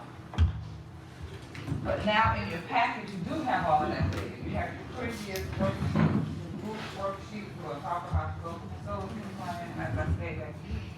And then at the end, you'll have more work to do. But I wanted to do kind of a pre and a post. So this was the pre that I'm gonna take a look at. And then as we go into our work rules, share some of that information with you. So at this point, we're gonna look at where we are in terms of a county. And most of us attended the Metropolitan Planning Commission, meeting with Chatham County relative to where we are and how redistricting is going to impact us. So I'm not sure if I saw any of that on the forms. I quickly looked at them because that's something that we're gonna have to be mindful of as well. And just looking at where we are as a county and what those projections have been in regards to population. And that's something that we take a look at as a part of your operations division, as a part of our planning. And always remember, we have to plan 5 years out for East Blush, because once we make that recommendation to the board, then it appears on the referendum, there's very little opportunity for us to make changes. So we have to consistently look at where we see the growth, where those growth patterns have been, not only in schools, but what's projected in terms of residents and our population as well. And your historic projections relative to enrollment. We look at numbers not only from our budgeting department, from Larry and his group, but also from the state level as well, relative to how they count enrollment and their projections on a 5-year rolling scale, as you see when we bring forward with the local facilities plan. And this is just a snapshot of where we are in regards to schools and what our enrollment is right now, okay? So I'm gonna let Mr. Bozeman talk a little bit about our strategic plan 2025, which is our local facilities plan that you all have had an opportunity to vote on and approve, and it's been adopted by our state legislators as well. Okay, good morning. Took a quick look at some of the feedback that we got from you, and I think that I think we're gonna be able to deliver on most of those. But want to kind of share with you how we do that, how we build the strategic plan for 2025. So in capital projects, we have what we call a local facility plan, which is our assessment of all 65 buildings that we have in the district. We have to go in there and assess those buildings, and we have to tell the state of Georgia, what the condition of those buildings. And that condition is the groundwork for our strategic plan. You guys took part in that. Our need is about $762 million. That's the total need for fixing every building that we got. Our East Blush program is only going to give us about $400 million. So Ms. Kegler kind of alluded that you guys ran out of money on a lot of different things. And so we went back and we took a look at those, and we put together a plan. And that plan is the local facility plan. And then part of that plan and how we arrived at how we're going to do that is through these kind of initiatives. These are the things that we look at. We take a look at those things and we kind of see kind of where the growth is going to be. We look at the space and the capacity. Our design guidelines are our basis for how we're going to go in and do schools. For example, the state of Georgia says that you only need about 700 square foot per student population per classroom. We do 900, so that makes our schools a little bigger. We do that because of growth. And then we do a facility condition assessment every year. We go in and assess our facilities to ensure that we providing an environment that we want our kids to be in.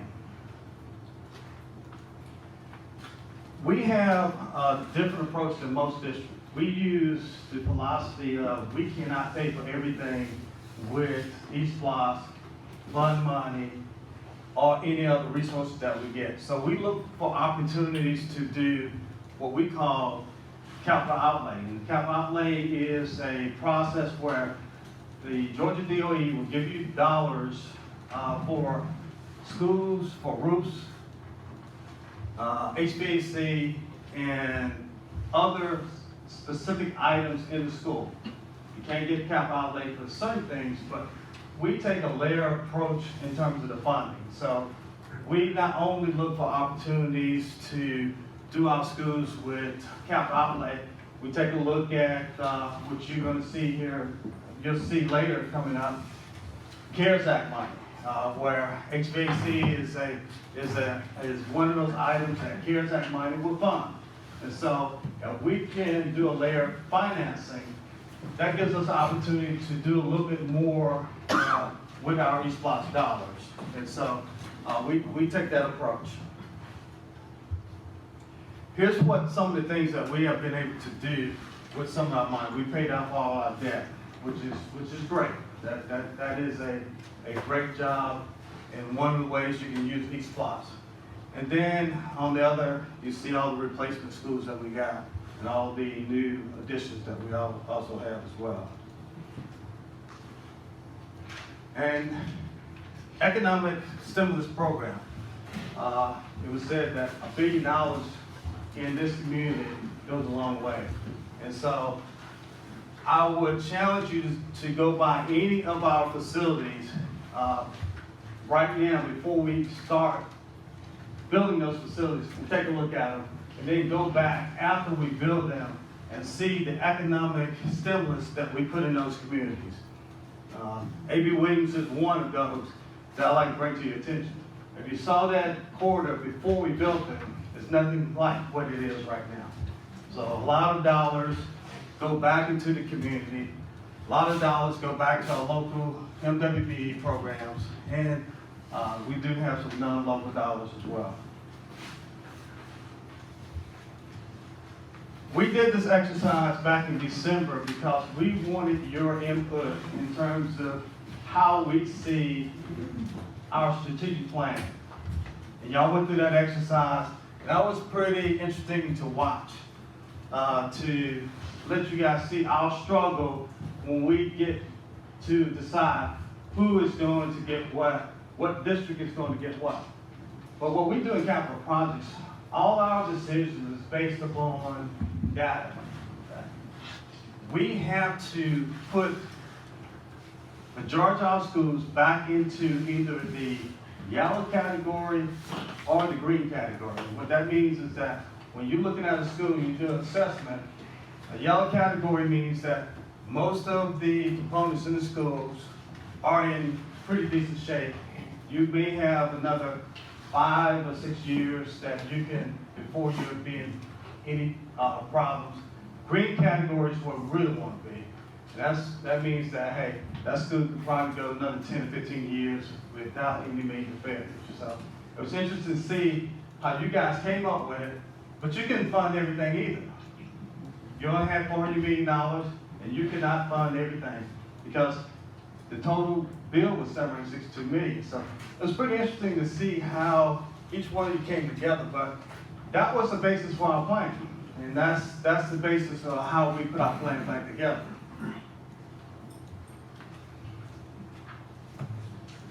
Want to just talk about a little bit about the eSplosh program and the resolution. Okay.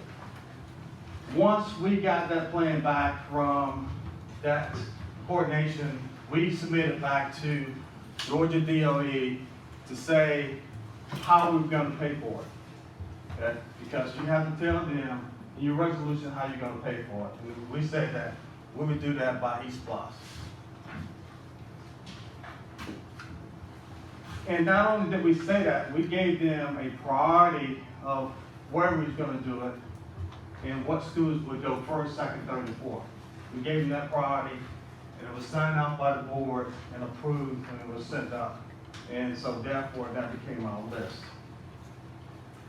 This here just illustrates, and I think you have this in your package, kind of how we have, in all of the SPLOST programs, been able to go after not only the schools that needed repairs, but we also did some additional things that was on our wish list.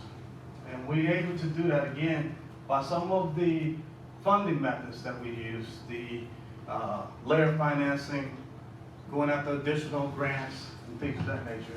But you can see that, especially in 4, that we are just going to hit just about every school. And some of the things that you put on your list, your wish list, you're gonna see those things show up. And so I think we do a pretty good job of making sure that every school that is representative. So you had a wish list. If on your wish list here, if you don't see something that you asked for, stand up.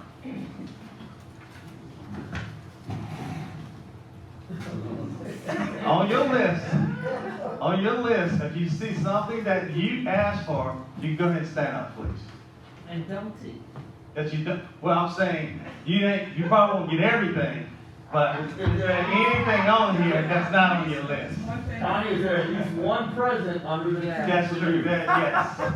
Yes, Yes, the answer is yes. it is. You already know. It is, because we listen to not only you, but we listen to what is happening out in the community. One thing on here I will bring to your attention that probably, where is it at? Do I see it? Well, this is one right here that we get a lot of attention on. We put turf on a couple of fields, and so the athletic director said, hey, we want turf too. So if you look down here, we got turf at every high school, practice field. Unheard of. Oakland Island, somewhere on here, somewhere. Okay. Unheard of. But how we do that?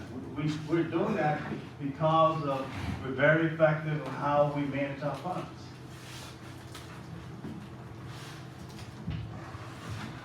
It's a historical vote. And I will tell you, I believe East Los 4 is going to pass. It's going to pass because of this. Okay? This is what the voters want. This is an investment in the community, and we're doing an excellent job. We get a lot of comments from a lot of other districts. How you guys are able to put in 4 stadiums or plan for 4 stadiums?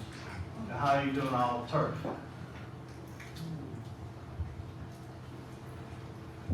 So this is just an overview of kind of what we've done in the past. And, you know, the biggest thing is the elimination of your debt. A lot of districts can't say that. We're able to have a lower millage rate because of this program. I did a calculation pretty quickly, and I think we take in about $260 million in terms of taxes. This program is $400 million. If we had to do this at a millage rate, you're talking about raising the millage rate up to about 2 or 3 more mills. And it still would not give you the money that we collect in East Bluffs. More revenue collections.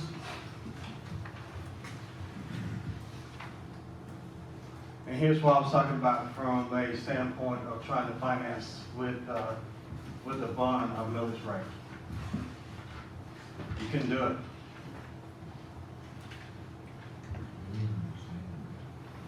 Now I want to talk to you about the resolution, because I think that's the next part of the homework that we had. So back in December, we did the homework. We said that, okay, we're going to, these are our priorities. And so now we have to tell the state how we're going to pay for them. And that's through this resolution. I think everybody got a copy of the resolution itself in their packets. I believe all the board members do. A document like this. So inside this document, and I would ask that you take a real good close look at what it says. Inside this document, this was the basis of how we told the state of Georgia how we was going to pay for everything that we put on that wish list. And part of that process is doing it through this referendum. And the biggest piece that I want to talk to you about is the piece that it comes that we all, as part of this resolution, is the ability for us to go out and borrow $200 million fund, and why that's important for us. When you talk about a capital program and the continuation of a capital program, it took us almost 2 years to collect enough pennies to actually go out there and get started. And that's why you see us now, even though this is the end of our program, December, we still got 2 more years of build out. Okay? From a capital project perspective, when the interest rate as low as they are, that is not the way you want to do it. And why you say that's not the way you want to do it now? Because we always get the question about why your budget does not match what you bring to us in terms of the project itself. And the reason that does not match is because these budgets are 5 years old. We had to wait 2 years in order to collect enough pennies to actually go and start doing the work. Because in the capital program, you cannot execute a contract unless you got the money in the bank. And Larry won't let us do that either, because basically if it falters, then it has to come out of his funding. So in this resolution, we set up how will we pay that back. You say, Darryl, $200 million is a lot of money. And I'll say, yes, it is. But when you're going to collect over $450 million, and we show you the way we're going to pay it back, this is the way we're going to pay it back. Do you have to borrow all $200 million? No. However, you don't want to wait 2 years either to start a Windsor Forest or start some of the other projects that you have, because the time frame that you wait, let's say you 2 or 3%, about 5 years in, you have wasted about 10% of your money, and 10% of $400 million is about $40 million. I can tell you that you can easily go and borrow money less than $400 million. So we have an opportunity to do this. I just want to bring that to your attention that that opportunity is there, and it's part of this resolution.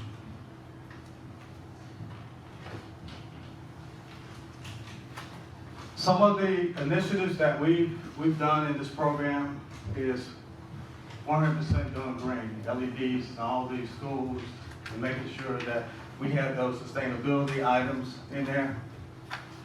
This is at the new K-8. We put a solar farm in there. I don't know if most of you guys are aware of that, but we do have a solar farm at the new K-8. And it's going to give the students opportunity to go in and take a look at that and see how much energy we're saving as a result of putting that solar farm in there. Student safety. We talked about this, access control. So all our schools are going that we assess and need security vegetables. You're going to see coming over probably next month a $400 million transfer from our East Blocks to ensure that we have all the money to make sure that we got all the security vegetables working with Chief Enoch. And most of our schools will have the access control. So we took a look at that, and we're going to put more money in there and make sure that all the schools are access control, all of them have security vegetables. And here's the budget. It's $412 million, and however, this is a conservative estimate. By our estimate, at some point over 60 months, it's about $450 million. And you say, well, Darryl, why you don't put $450 million in there? Okay? We put $450 million in there, then we have to tie it back to a project. This gives us that escalation cost. Okay? And then also, that's a conservative number from a financial standpoint. You never want to go to your max. You want to kind of be somewhere in the center when you do these estimates. Because whatever you say you're going to spend, you have to spend. Because if you don't spend it, then you have to use those funds to roll back the millage rate.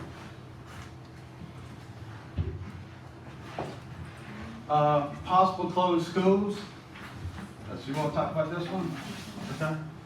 All right. So here, these are schools that are has a possibility that they're going to come out of our inventory, because what the state of Georgia does, if they give you money to build a school, then these schools are schools that you have to take out the inventory. But I would also tell you that we do not have enough administrative space. We don't. So most of these schools will be reprogrammed for some other event. But most of these schools here that you see, we're using for administrative services.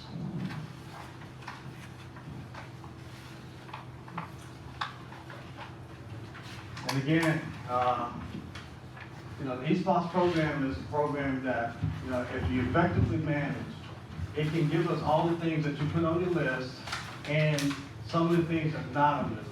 And we just, at this point in time, I guess we will open it up for any questions that you may have, and then I think we have another follow-on collaboration where you guys will go back to the table and go to work on preparing the next step of the vision 2025. So we'll open up for any questions. Mr. Bozeman? Yes, ma'am. On the possible closed schools, you're saying closed for use as schools with children. You're not saying we're gonna sell these. Yeah, that's correct. So based upon our FCA, once we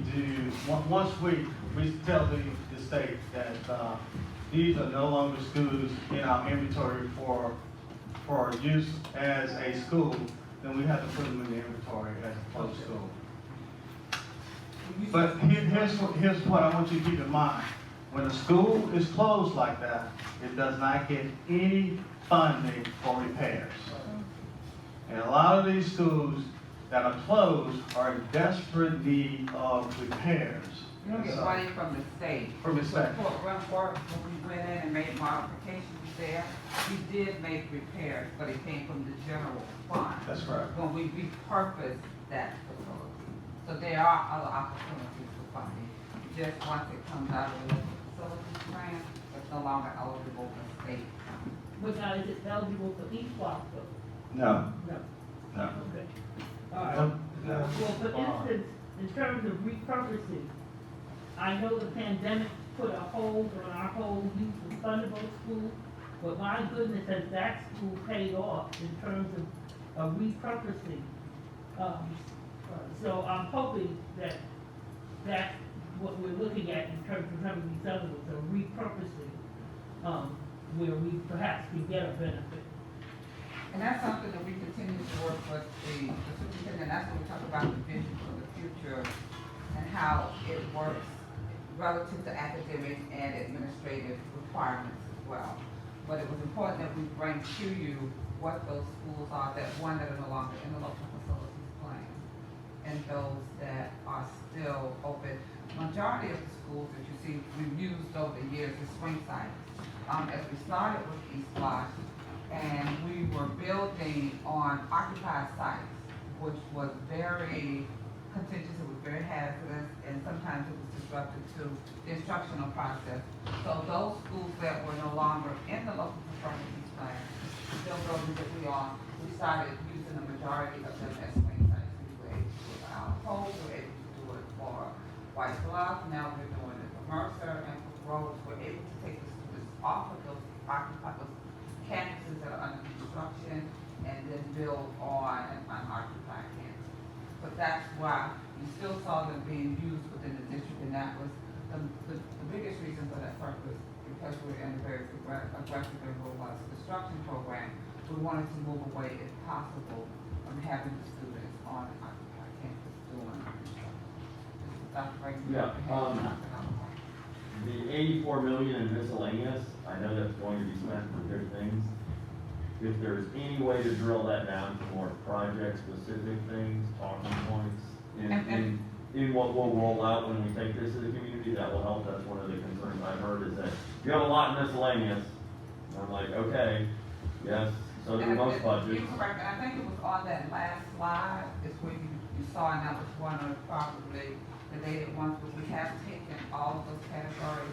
The only thing about dollars, when you allocate them very early on in a program, it's not that it's subject to change, it will change. Yeah, And we're dealing with that now. I understand That's it will what's change. helpful about that. Yeah. Those are estimates, those are budgets, and we'll go ahead, and that's what we've done, is we've taken those, each of those projects and assign a dollar value to it. But as a part of those talking points as well, it's gonna be important to make sure that our community partners are aware that this program is a 5-year program.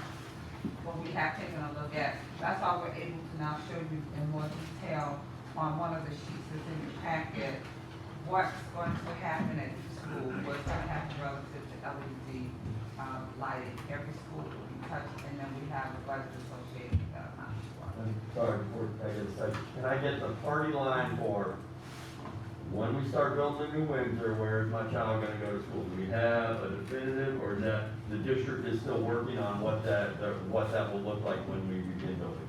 I think we're working with our design professional relative to that particular project and just the sheer size of that school, where we continue to build, how much land is there, and if we just sort of talk about the challenges being on the Yes. side.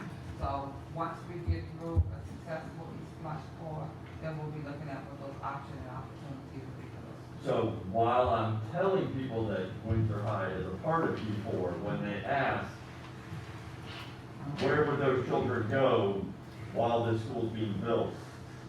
Do we have, or is that just we would work on that when that? We're still exploring those options. Okay, I'm fine with that, I just didn't know, if there was an answer, I wanted to know it. Yeah. I'm fine with saying we're exploring those options and we understand that that's, to me, the only downside to a new school is that for a while, there will be some And it construction all pain. depends on once we get those designs and those plans back from our architect, how they can site the school. Yeah.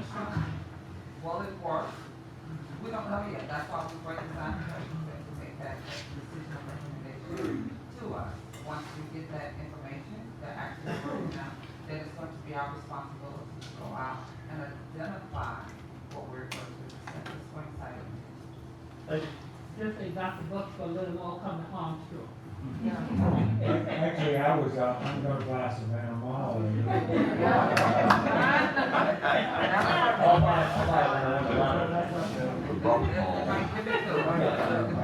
I know that, Lower Woodfield is not gonna go through the facility plan.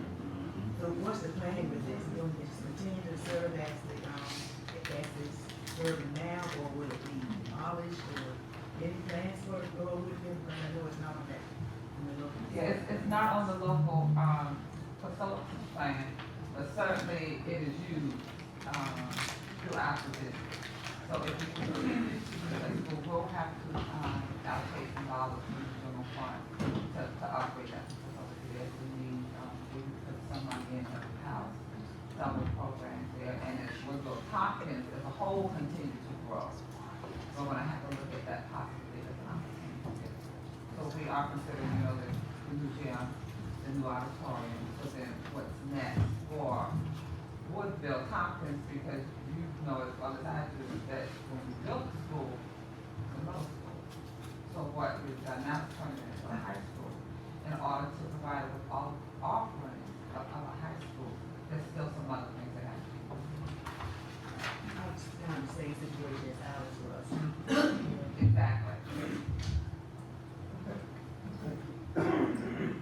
Thanks for the presentation update. I noticed that on your list of schools that are no longer going to be in service at all, I don't see the, old Pulaski swing school, so will we continue to use that as a swing school? It's referred to as Montgomery Swing. Oh, okay. Montgomery Street. Yeah. We can change it back to Pulaski Swing, but it's listed here as Montgomery Swing. That's a nice monument. Mr. Bowski. And I know we want to get to four things, but quick, along the lines of E4, especially now that the newspaper article has come out and it has some of the projects, but not all of them. What is our schedule and approach going to be leading up to November 2nd to get information out to the community? As you're aware, and both of you, Brian, I guess, we are limited Right. staff and to what we can do. So what we're working on, the plan is we're working on some new videos as well, as we talk before. We're gonna have to, if the numbers were better, we were looking forward to moving into PTA meetings, community meetings, school council meetings. All of that sounds probably gonna have to be worked out. Very similar to what we did with, the K-8 videos, information, get those schedules, get them pushed down, maybe the back and forth, better to do what we got from Savannah morning. But that's how we want to schedule moving forward. Numbers are not as high as they are now. We're certainly planning for as many face-to-face meetings as possible, but we're not gonna, jeopardize the safety of staff or going into community with large meetings. So what we're working on is developing some virtual ones. I think Kurt and I will start doing some of those videos next week. We got two actually this week. Then we'll start scheduling work well with the parents in Western Chatham County relative to the K-8 who will actually schedule those times. We'll do frequently asked questions in advance, but we'll have most of the information pre-recorded and have several time slots where they can either zoom in or tune in. So are we doing individual outreach to each of the school communities? Like PTA meetings, and that's what we did in three. We scheduled ourselves in the Right. PTA meeting, and that's what we're not doing. We have a short period after a little bit. We'll do CSR. We recognize it's November. Yeah. And then we also take advantage of any ribbon cutting or any other type of ceremonies to get the word out as well. Any other questions? I think Mr. Johnson had a question about can we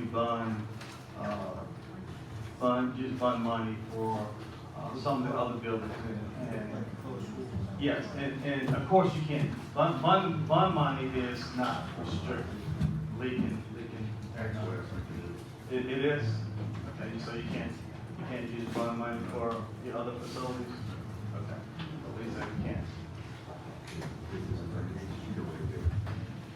Other people are smart to you.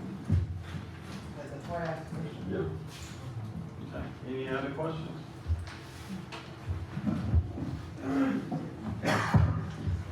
Okay. Room assignments for your next breakout. Kurt, you have room assignments? I do. Okay.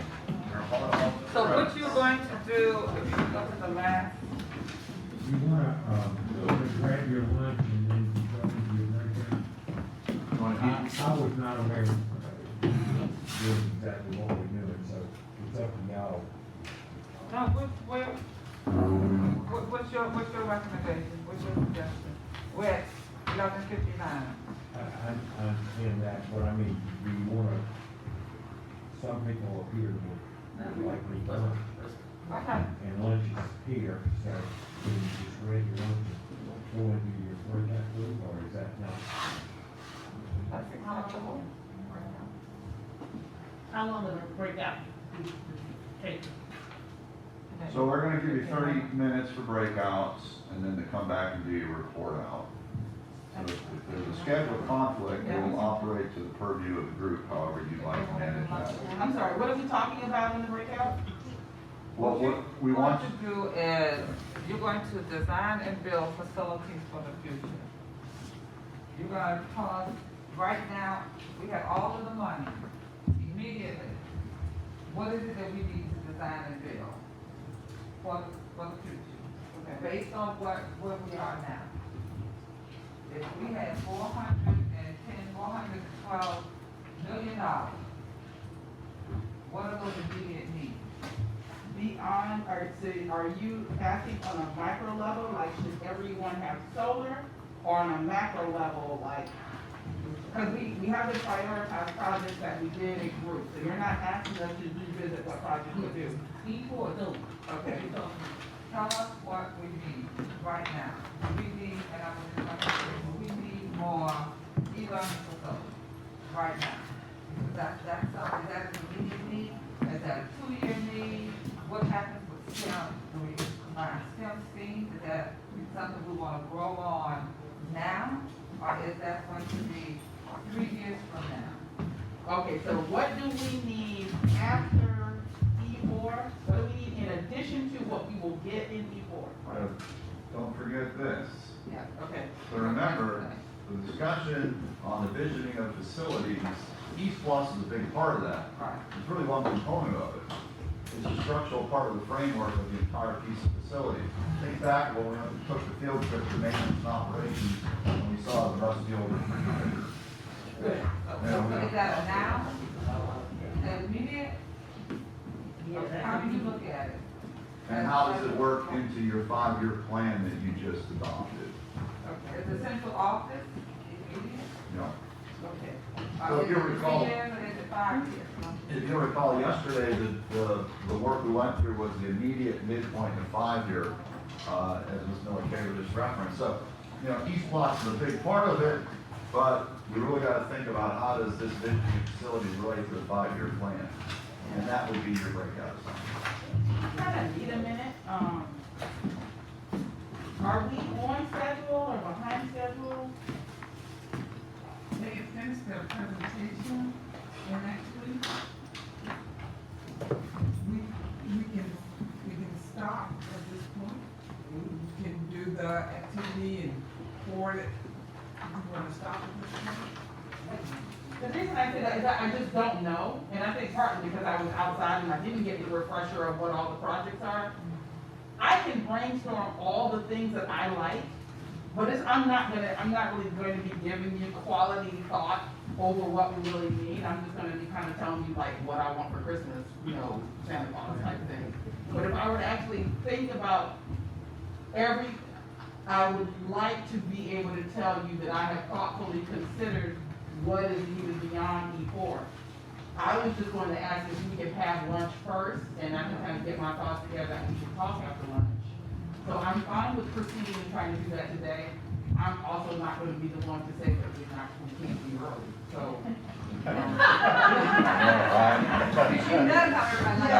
I'm okay with, like, I just kind of wanted a minute to process the request. I'm also fine with us giving you that information another way. Either way. What might be helpful is if we establish an end time for the day. If we establish an end time, we can determine what needs to happen. So, I know we all like to get out early, we don't need to stay longer than we need to, but we don't often have this time together, and I think we need to use it. I mean, this is when we're supposed to be having these high-level conversations, and I feel like, we can forward our thoughts individually, but that's not what this is intended to be. So I would hate for us to shortchange that part of the process simply so we can all go home early, but that's just my. I think perhaps let's try to eat lunch and say 1:15 is dismissal time. It's not a matter of getting out early, that's not what the problem is. Some of us were under the impression that it was ending early enough to get it in. And so, our plans, We're planning to do it. All this is. some were planning for 2, some were planning for 12, some were planning for 3, so. Well, but this says 2, something else says 12, so. But if we want to go to 1:15 and if people have to leave, then they will, if not, they can stay on. So let's go ahead and eat lunch now and then take 10-15 minutes and go into the workout groups and see how much we get done. So, can I, take the purview of announcing the groups? Yeah. Now, I don't want to muddy it even more for you, but if you would like to maximize your time, you could have a free-form, group discussion in here, and we can bring the easels in, and I can write, the Spaniards can write, the Hodges can write, we can capture ideas in a different way if you'd like to do that. Yeah, that's the thing. I like that, I like that. That might serve our purpose best. Excellent, so we don't need room assignments, I'll keep this paper myself, we'll go to lunch, and then we'll open up the group. Very good, awesome.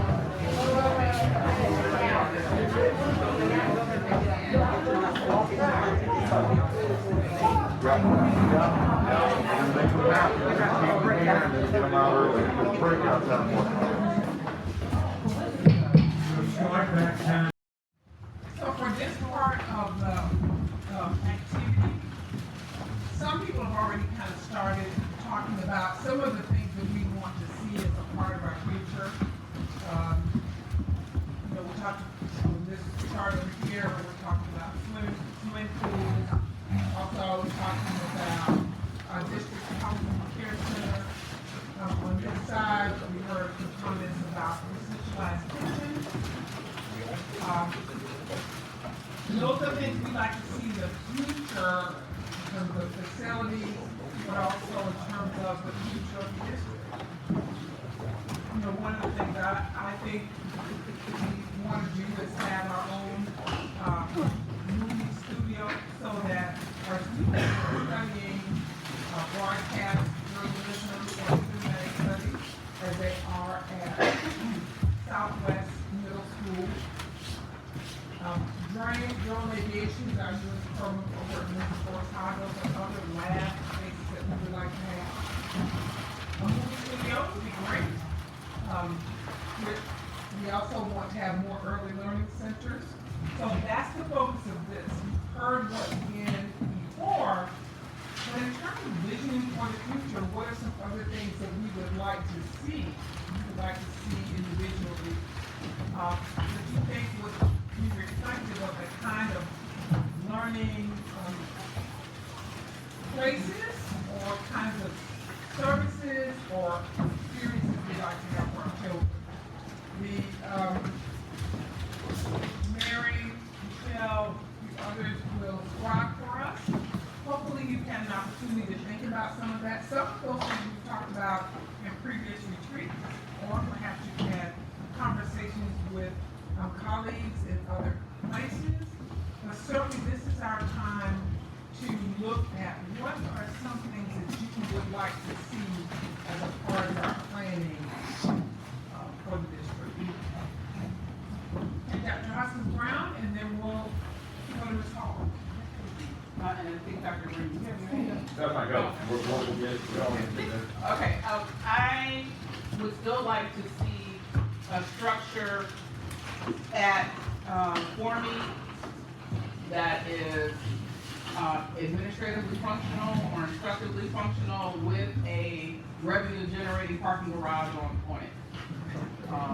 So I still would like to see whether that, and I can combine my suggestion, whether that's a professional learning center on top that has all kinds of technology for all kinds of training and learning for our staff. But I really would like to see something that is multi-story, multifunctional, multi-structured that could take advantage of the tourism revenue that's down there that we're not getting. And since this is a session and we have an opportunity to dialogue with our board members tonight, because what we always have to be careful about relative to a facility where students are housed and the state counts the FTE, it has an impact on the dollars that we're eligible for. And when you said for me, the light bulbs went off. Because with the most recent local facilities plan, when they looked at the number of students that are in that building, and then based on the capacity, because there are other programs that are running. So we have to always be mindful of how we use it. If it's one that's still eligible for dollars, Not for me. state. I want to use that parking lot that we have in Formie to build another structure. So I'm just using Formie as a geographical reference. We have a lot of property there, I wanna use a portion of that property independent of the function of the early learning center. We just wanted to bring that, to you all, that was brought up to us as a part of our last open facility plan.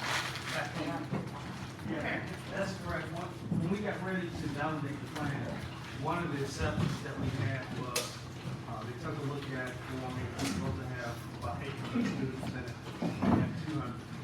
The other thing that I would caution you on is that, when we look at parking and we look at all the other things that, is required for a school, it's a little different when you start putting things on an active school versus other support structures. It can be done, but it's very difficult to do that on existing structures because those structures was built with the parking and everything else in mind. And it looks like there's a lot of area, but I would tell you, if you look at some of the islands and look at some of the other engineering features that's on that particular area, it's there for a reason. And I probably would suggest that it's probably there because of, it's a low-lying area and it's probably, due to flooding and things of that nature.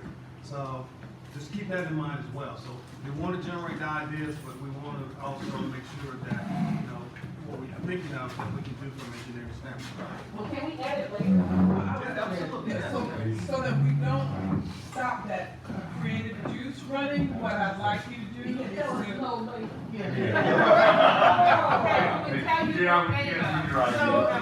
So going forward, we are going to pretend that we have all the money in the world and the rules work for us.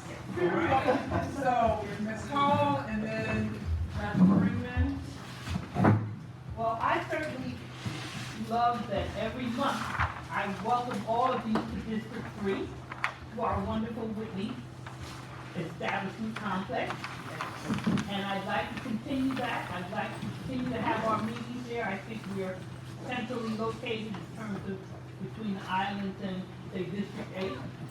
However, I think if we could relocate the professional learning center where people actually work daily that really need a lot of upgrades, if that could be replaced by an east side maintenance hub so that everything happening with maintenance and operations isn't all the way on Gamble Road off of 17, but we actually have a hub there to service Mid-City and the islands, that would be good.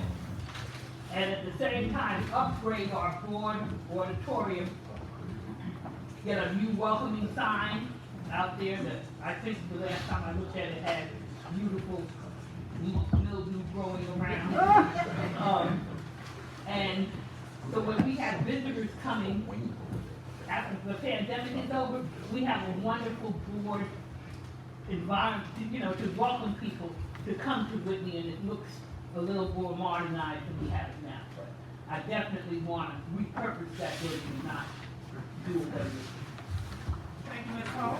Dr. Freeman. I'm gonna, something that doesn't cost a lot of money, or maybe it shouldn't cost a lot of money, a program that I would like to see run at some school would be a real estate based program. I think. Yeah. The problem that they have with it is because they're fighting for credit hours because it's only a 40-hour class, and they take the class at the DVD down to 18 and this is the policy that's taking the state of day on. You have to be 18 to take the state exam, you don't have to be 18 to sit in court. Right, it's part of it also is paying us as well. So, I think that's one of the 3 E's. Everybody, they can come out easily with a profession. Well, I just wanted to say, and I'm talking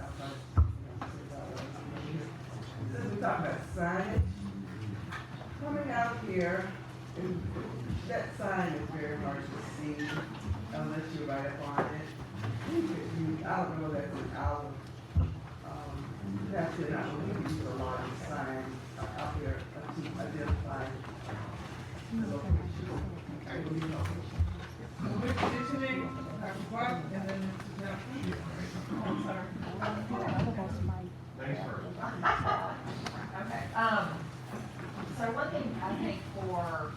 whatever our new schools are, it's just being mindful of the ever-changing needs of education and how we're designing our schools, and thinking about the need for flexibility in the future. So our schools may not look like the schools where we grew up. I think it's something to be mindful of, which I'm sure we are. As we talk about professional learning and new administrative facilities, looking for opportunities to partner with other public sector agencies. So for example, the city of Savannah is getting ready to build a brand new admin building in the town district, and I don't think they're going to use them in the building. So is there an opportunity to co-locate with some of our other local government partners? And that could be the same for, you know, if we're looking to the west side, moving the west side satellite, where we might be able to co-locate another building. Another one which I don't know the feasibility of, we are time here, I think, is an opportunity for obviously more early learning centers, and maybe we'll get some state funding to be able to do that at some point. And partnering those with senior care,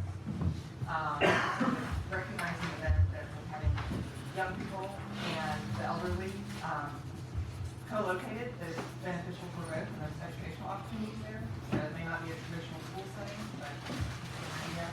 And then the final one I'll throw out there is really being innovative in how we are using our buildings for learning opportunities, and also promoting climate literacy, so that, you know, we've several times, you know, climate change has come up in our meetings, and I would really love for us to be very intentional as a district in how we are both operating and also building our facilities to reflect health and wellness in our buildings, whatever the case may be. I'll continue to preach that, I'm sure that's not a surprise. But, you know, Mr. Rosen mentioned the solar panels, which is great to see how much energy we're saving, but the curriculum opportunities around the building are so far and wide and vast, so looking for opportunities for our schools to integrate with our curriculum. Thank you. That got it. Got it.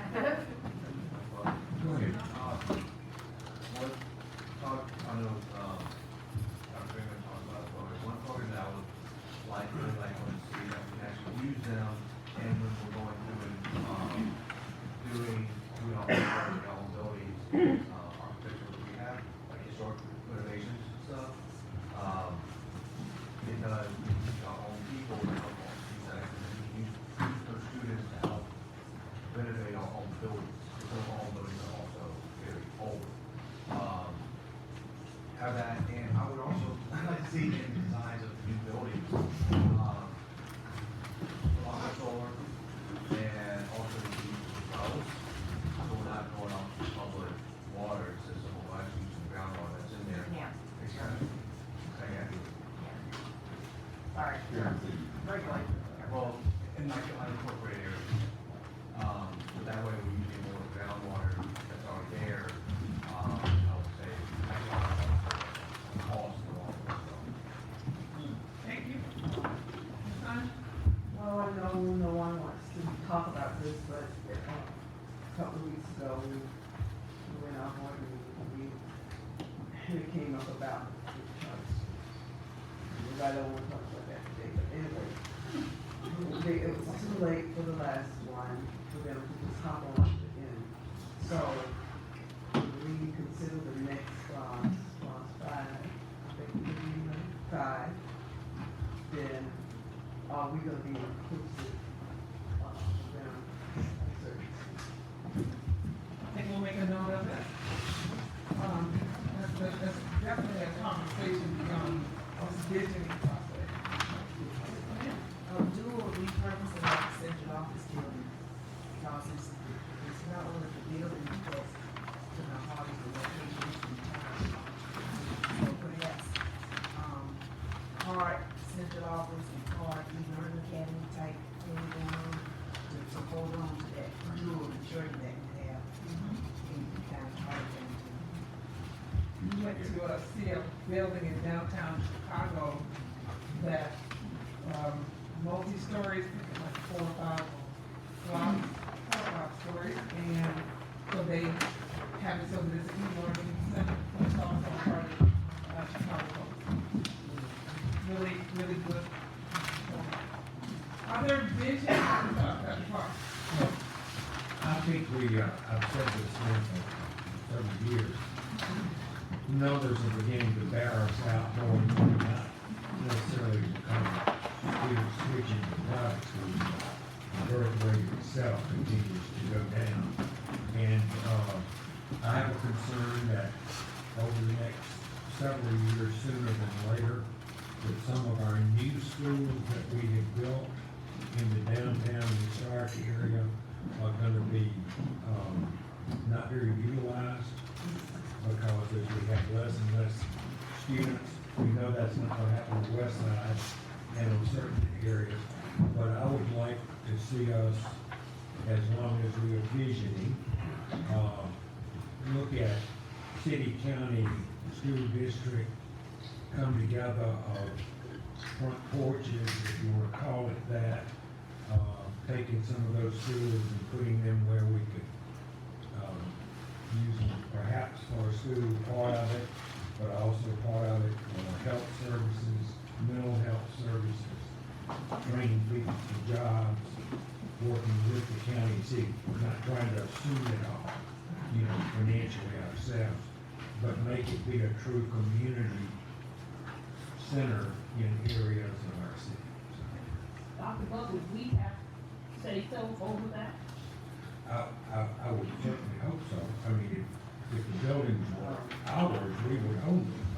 But no, I just think that it could be a great usage. We talked about one over there by Savannah High, and they finally did something.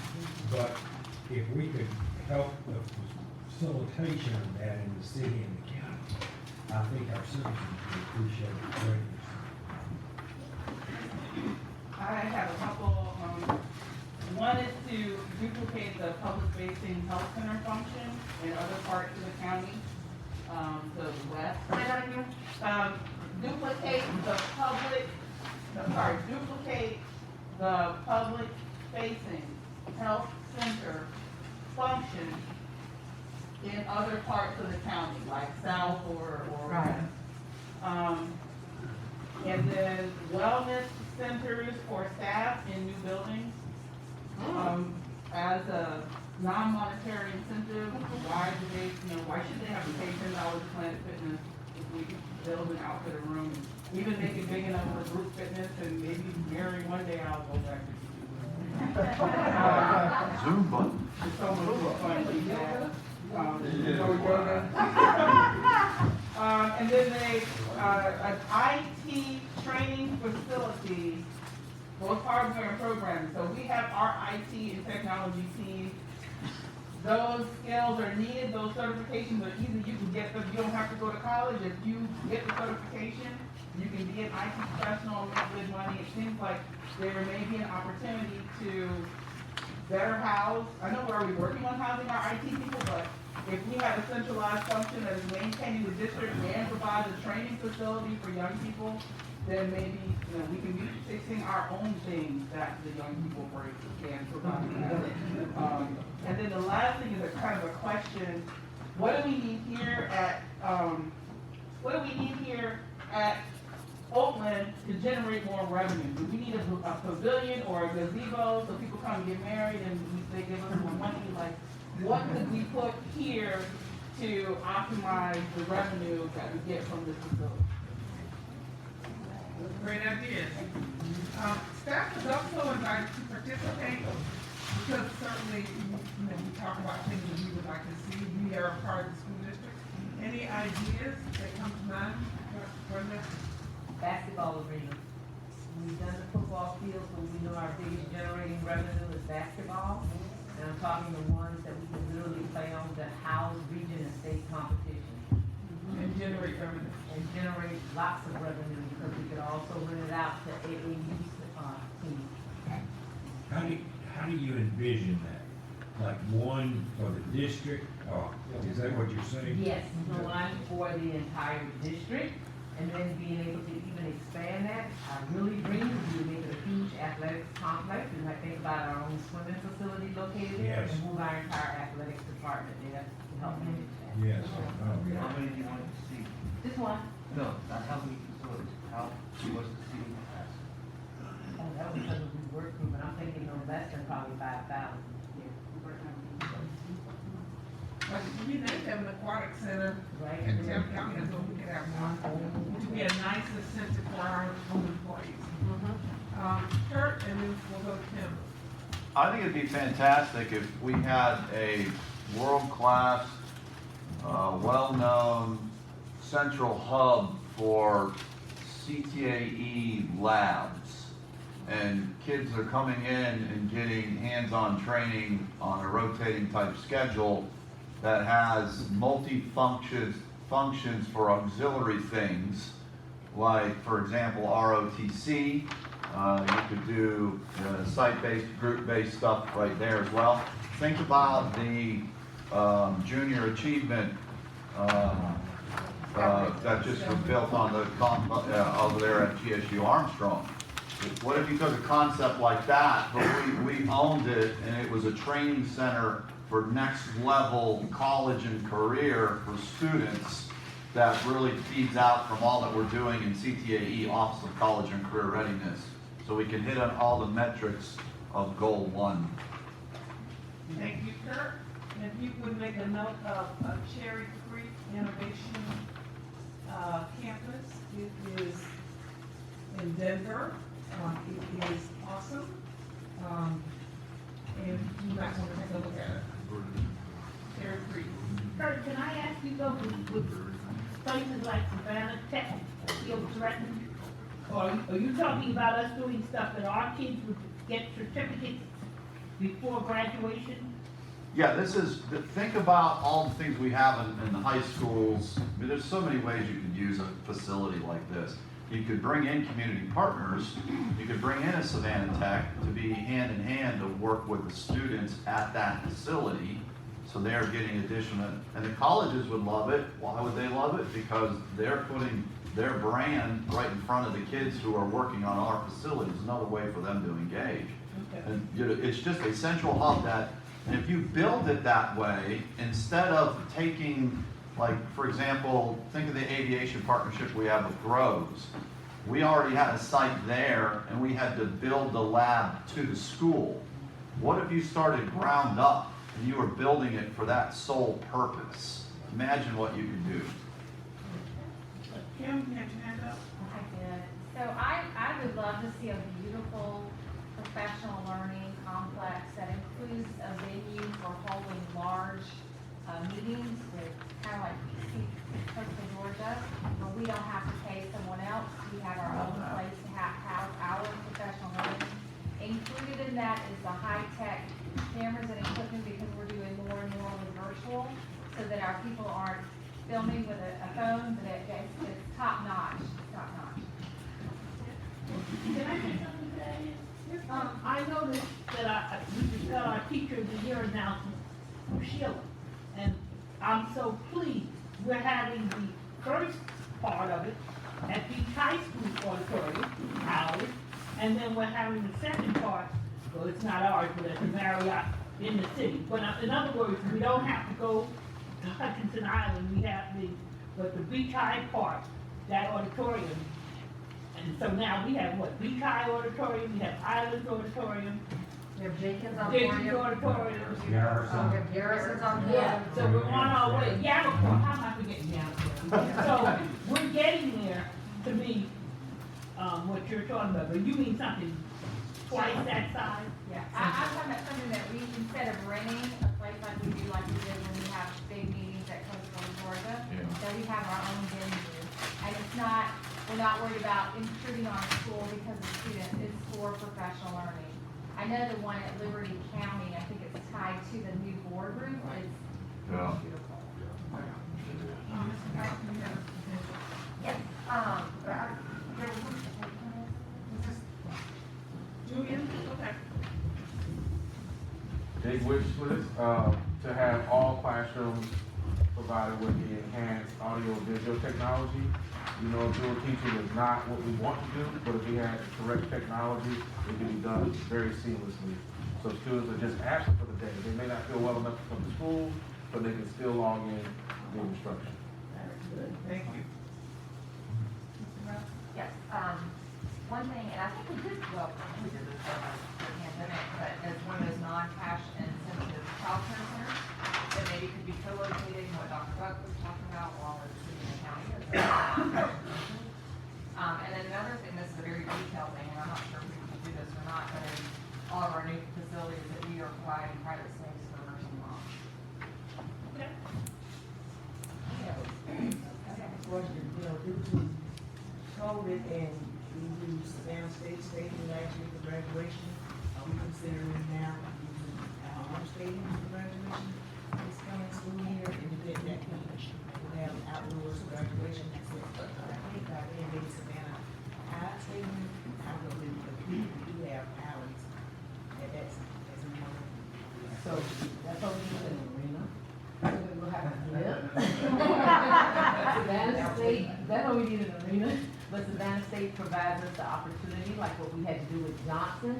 In less than 1 hour, we were able to move that graduation from the stadium to an indoor location without changing date or time for families. So our facilities are not quite there yet because our gymnasiums are not accommodated. We had to do the flip, the weather being precarious, but definitely, we get our arena.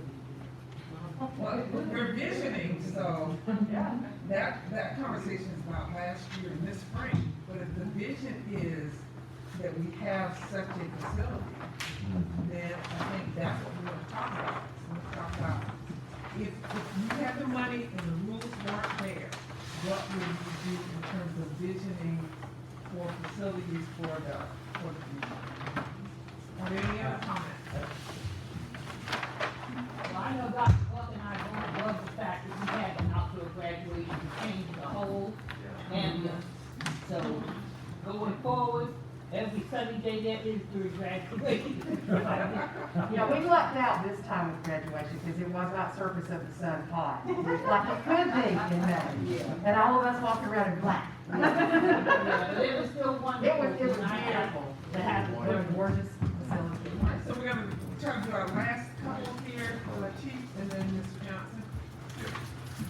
I would definitely like to see a boardroom, where we have public meetings, that are safe, with adequate space for the public, with the technology, some of the technology we currently have, so that, the viewing public can see our meetings, and adequate parking so that we can, if someone wants to physically come to the meetings, they would have parking there.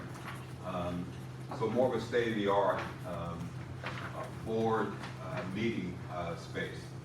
The second part is, I'm going to speak on behalf of Student Affairs and Campus Police. There are times when oftentimes we interact with the public and that other side of the education piece that, it's not very popular, but it's real. And we interact from when there are disturbances, when there's mental health crisis, and their interaction with parents. We need space to be able to deliver those services in a confidential way, in a safe way, and have adequate space to do that.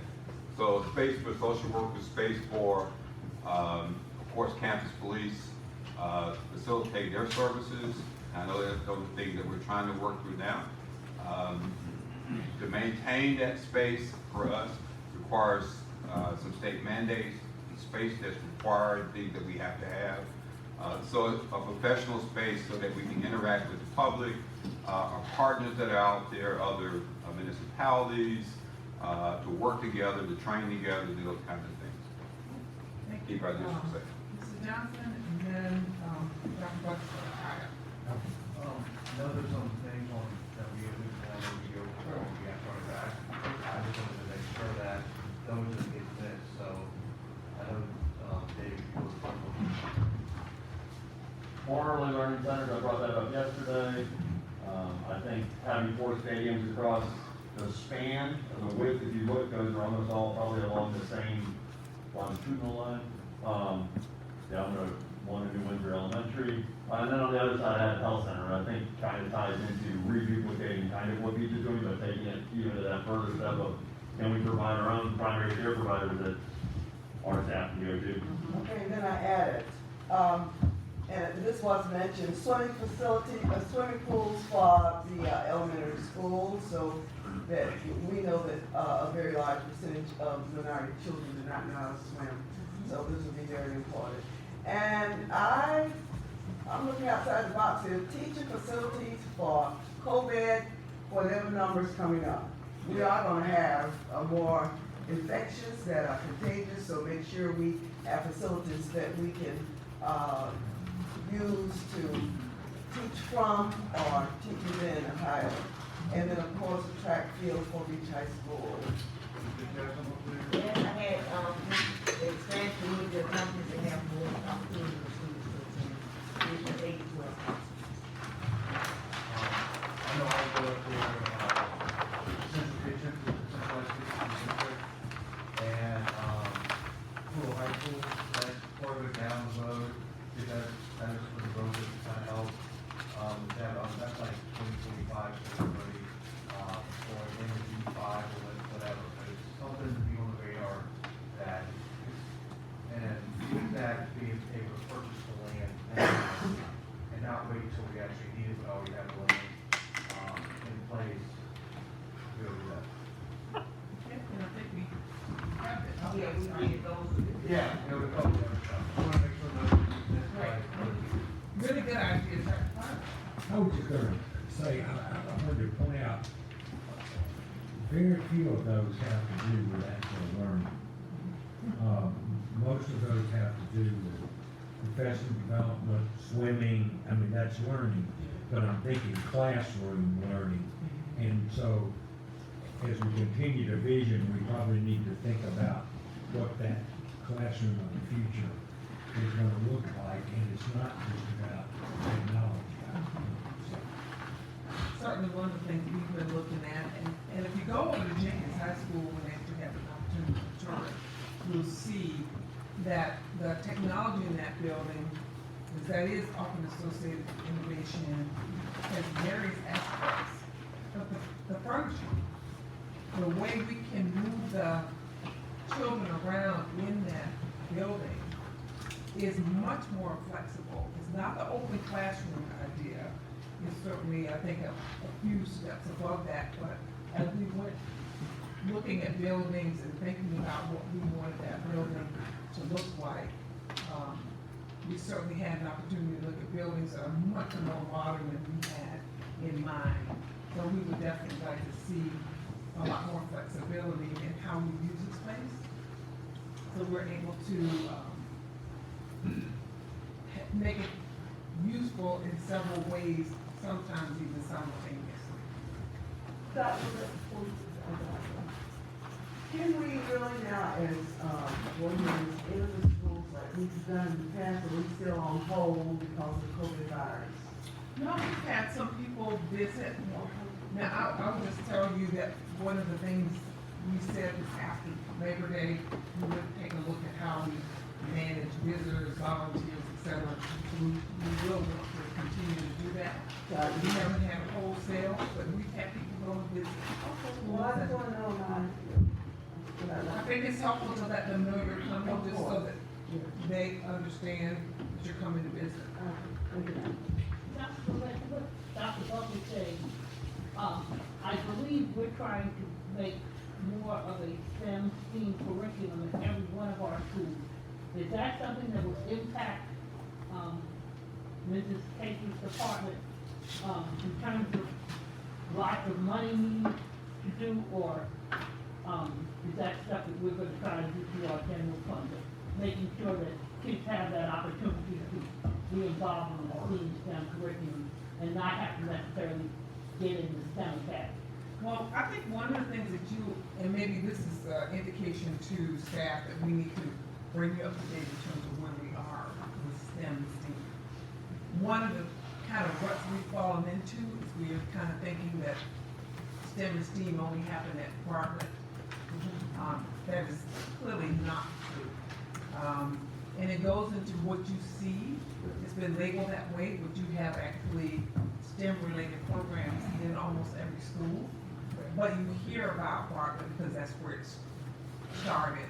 But I think it indicates a need for us to educate you and the general public on what we're doing in that area. And it doesn't always require an overhaul. I will say that our clinic at Beach High School was done internally, and that is STEM. But when you talk about it, you don't talk about it or see it as STEM.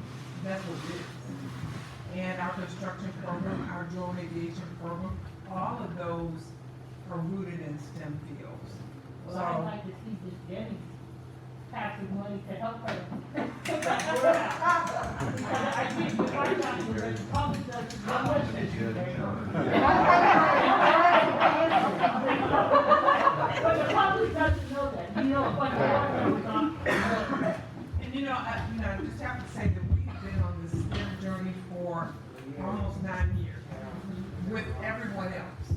And STEM certification is not easy to attain, but because the standards are much more rigorous, actually here in Georgia than they are in some other places. But as you go in each of the buildings, you will see STEM and or STEAM in action.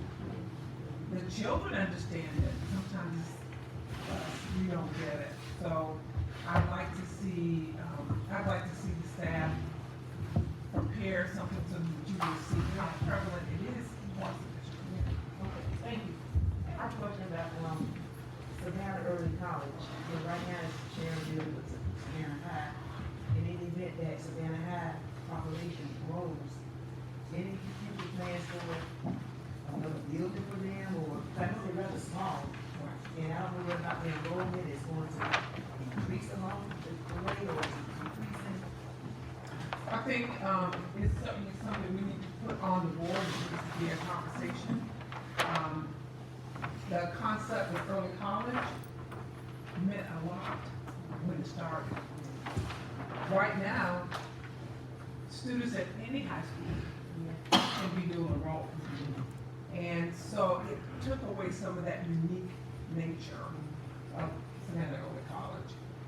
Doesn't mean that we're less committed to Savannah Early College, it just means that you're not bound to Savannah Early College if you want dual enrollment. If you want dual enrollment, you can go to any high school. And actually, I think New Hampstead have twice as many students in dual enrollment as twice the population, I think, of Savannah Early College. So all of the colleges, all of the early colleges now across the state are looking at, does that model still need to be in place? Well, I tell you what I think is an advantage for our particular early colleges. I like the impact and effect it has on my Savannah High School. I hear kids saying, you know, oh, I'd love to be able to go to Savannah Early College. That physical presence there impacts some of my lower achieving children, and I think it's a good thing that we have that. Until they start playing sports. I remember Savannah High had developed a very good football team when they were able to let Savannah Early College students participate, but now they don't, so. Because Savannah Early College is a school, and so you can't just, now, but Savannah Early College students do participate in band. Band is non-Georgia High School, so they participate in band actively so. I think that's the other thing too, but we're at a crossroads, we need to think about it. We see what's happening with the others across the state. It's a good concept, but it's lost its uniqueness. So another consideration that we see across the country are transition academies. So for those grades transitioning, 5th, 6th, 8th, 9th, where we have a place for kids who may not be right where they need to be to build their skills, to be ready to move into that high school in smaller classes. Additionally, we have those transition academies for students with special needs. The kids are on diploma of performance where they get those life skills that they're not necessarily getting in a regular classroom that they really need to be successful. So that's a consideration as well. Exactly. transitional kindergarten, we only had a few of those, we really need to think about those. And we probably need to think about that more intensely based on last year and the continuing COVID presence. So transitioning period, you'll remember us saying this is a transition year, and you see it now that it is a transitional year. We're still dealing with some things that are not our typical classroom experiences. Yes, ma'am. Years ago, not old men on the board, but old. Years ago, I think some parents and students asked about the basketball program being placed there at Savannah Arts. Who decides whether or not you could have, certain sports? The parents, or is it the school, or? So, and we probably can talk about this more extensively. We have this concern at Savannah Early College, Savannah Arts, and Woodville. Fielding, you first must be able to field a team. You can't have a team if you don't have enough students. And those students who agree have to be consistent. So I can't have a basketball team at Outback this year, the next year I don't have a basketball team. So it's very, they have to make a commitment, and if they make that commitment, very often students will say they're interested until it's actually time to sign up. And then they say, I've got this, I've got that. So we ascertain student interest, if we're able to get a coach, and we're able to outfit them, then we can field a team. But in all of my senior, student senate meetings, and especially in those schools, we've talked about this repeatedly. And they will tell you themselves, I'm interested, but I can't commit. So we have to do that. And it's a pretty intensive process, because when we make those investments, which include thousands and thousands of dollars, we want to make sure that we're making a good investment. This is one of the top performing schools within the city, and we have very low children minority in the school. I think this would probably be a way we could increase that, so our other children can get the same whatever they get in their school. So I do think it's a good conversation, Ms. Hines. I do also, want to make sure that we are using the right carrot. Yes, ma'am. Most people associate or want to think that if I add basketball, then I'm going to get minority students. I don't want minority students want more basketball. But we also want to make sure that we talk about what are the reasons that maybe those students aren't present, and then put those things in place. Okay, I don't know how many folks read this, that we got yesterday. I think it came out yesterday. And it does have some real serious questions in which board members should be asking. Right. The equity piece, yes, ma'am. Okay. Everybody needs to read this. Exactly. I do think, Dr. Bucket talked earlier, based on this call request, and I think a few others, we talked about equity, and what that is, what does it mean? In every aspect, not only this in the field, but in every aspect of it, really. Let me just say that Mr. Austin has agreed to help us, in terms of the accountability committee and myself, and to really make this a focus, since we see that the NSBA conference in April is concerning equity. He's going to kind of help bring everything together and help us get more. Right. Thank you. So I think, Dr. Buck, I think we're ready to close out. If you will, please complete your evaluation. It was just a quick, when we were talking about the STEAM idea and how much we're really doing, but it's not visible. And it just made me think the center that Kurt was talking about, that would be like very, a brick and mortar facility to kind of show off what we're doing, for lack of a better term. But that would also help just kind of serve as a beacon to the rest of the community and help ensure that we are being, that it's continue the public school system as a true choice for everyone within our community, like we are now. I just like to just add one thing, if you haven't had a chance to go to Jenkins, the Georgia Coastal Comprehensive, the high school portion of that, they're now at Jenkins, and it's awesome out there. They said it took a little while for the students to get adjusted to being in a new location after being over next to Butler for all those years, but it is absolutely outstanding to get a chance to tour Jenkins. Yeah, and they love it, they love it over there. Well, you can't go to Jenkins and not love it. From the front door to the.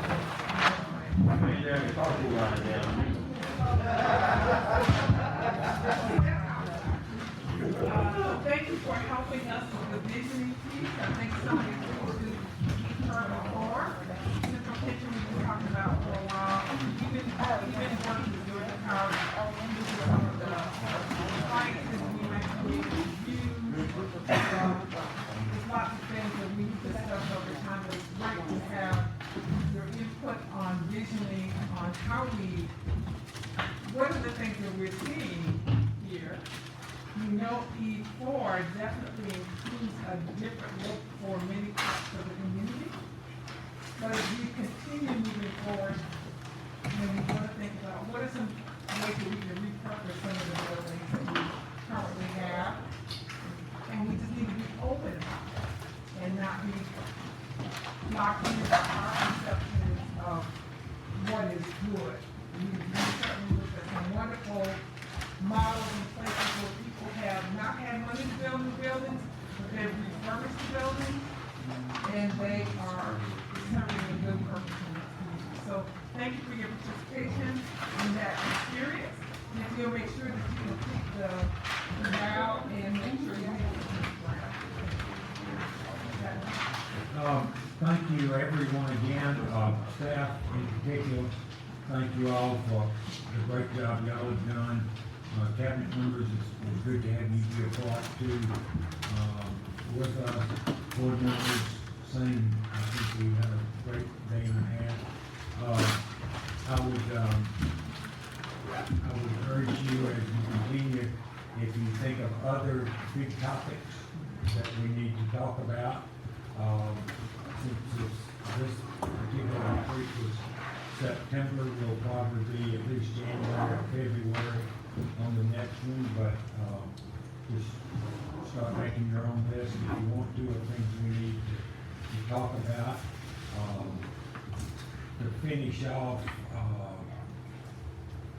today, I guess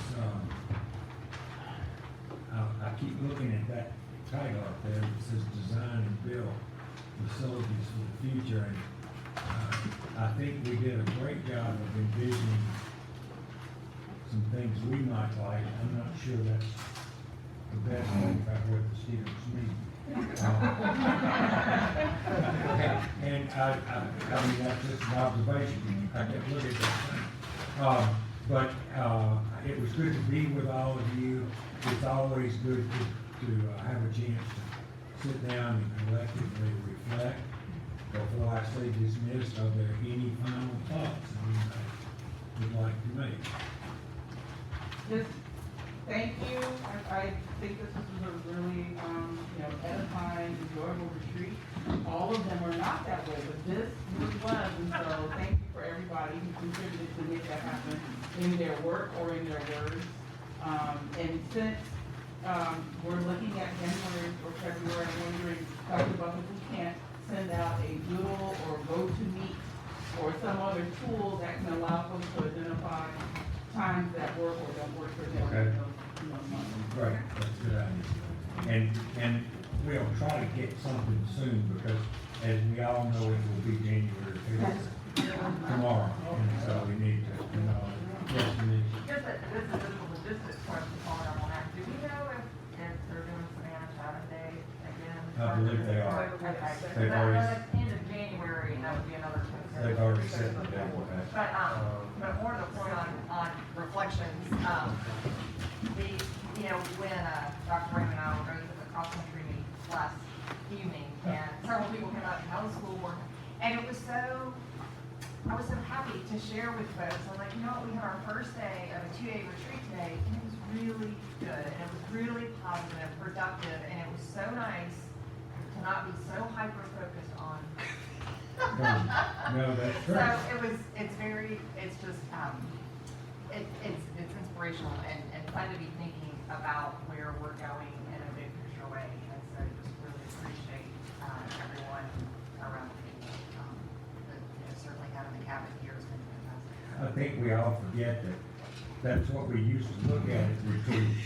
And then suddenly for a year and a half, we've done nothing but seeing whether we was red, yellow, or what the percentage rate of vaccinations was. I mean, our whole world totally revolved around that, and you're exactly right. If there's, One other thing, remember, you don't need to really worry about the list because we put that our most important function is going to be that premier workforce. So everything we do that enhances the lives of our teachers is going to reflect in the lives of our kids. So there's going to be a direct correlation. thank you. And the other thing is, whoever plans to retreat, the breakout sessions are real good, but once in a while, it is good to just have spontaneous, so you hear the idea when it first comes up, instead of, That's true. refiltered when somebody gets up to present later. So once in a while, this is good. Thank you for that feedback. Any last comment? Thanks everybody for all that you've done. And thank you for all the staff. Thank you, everybody.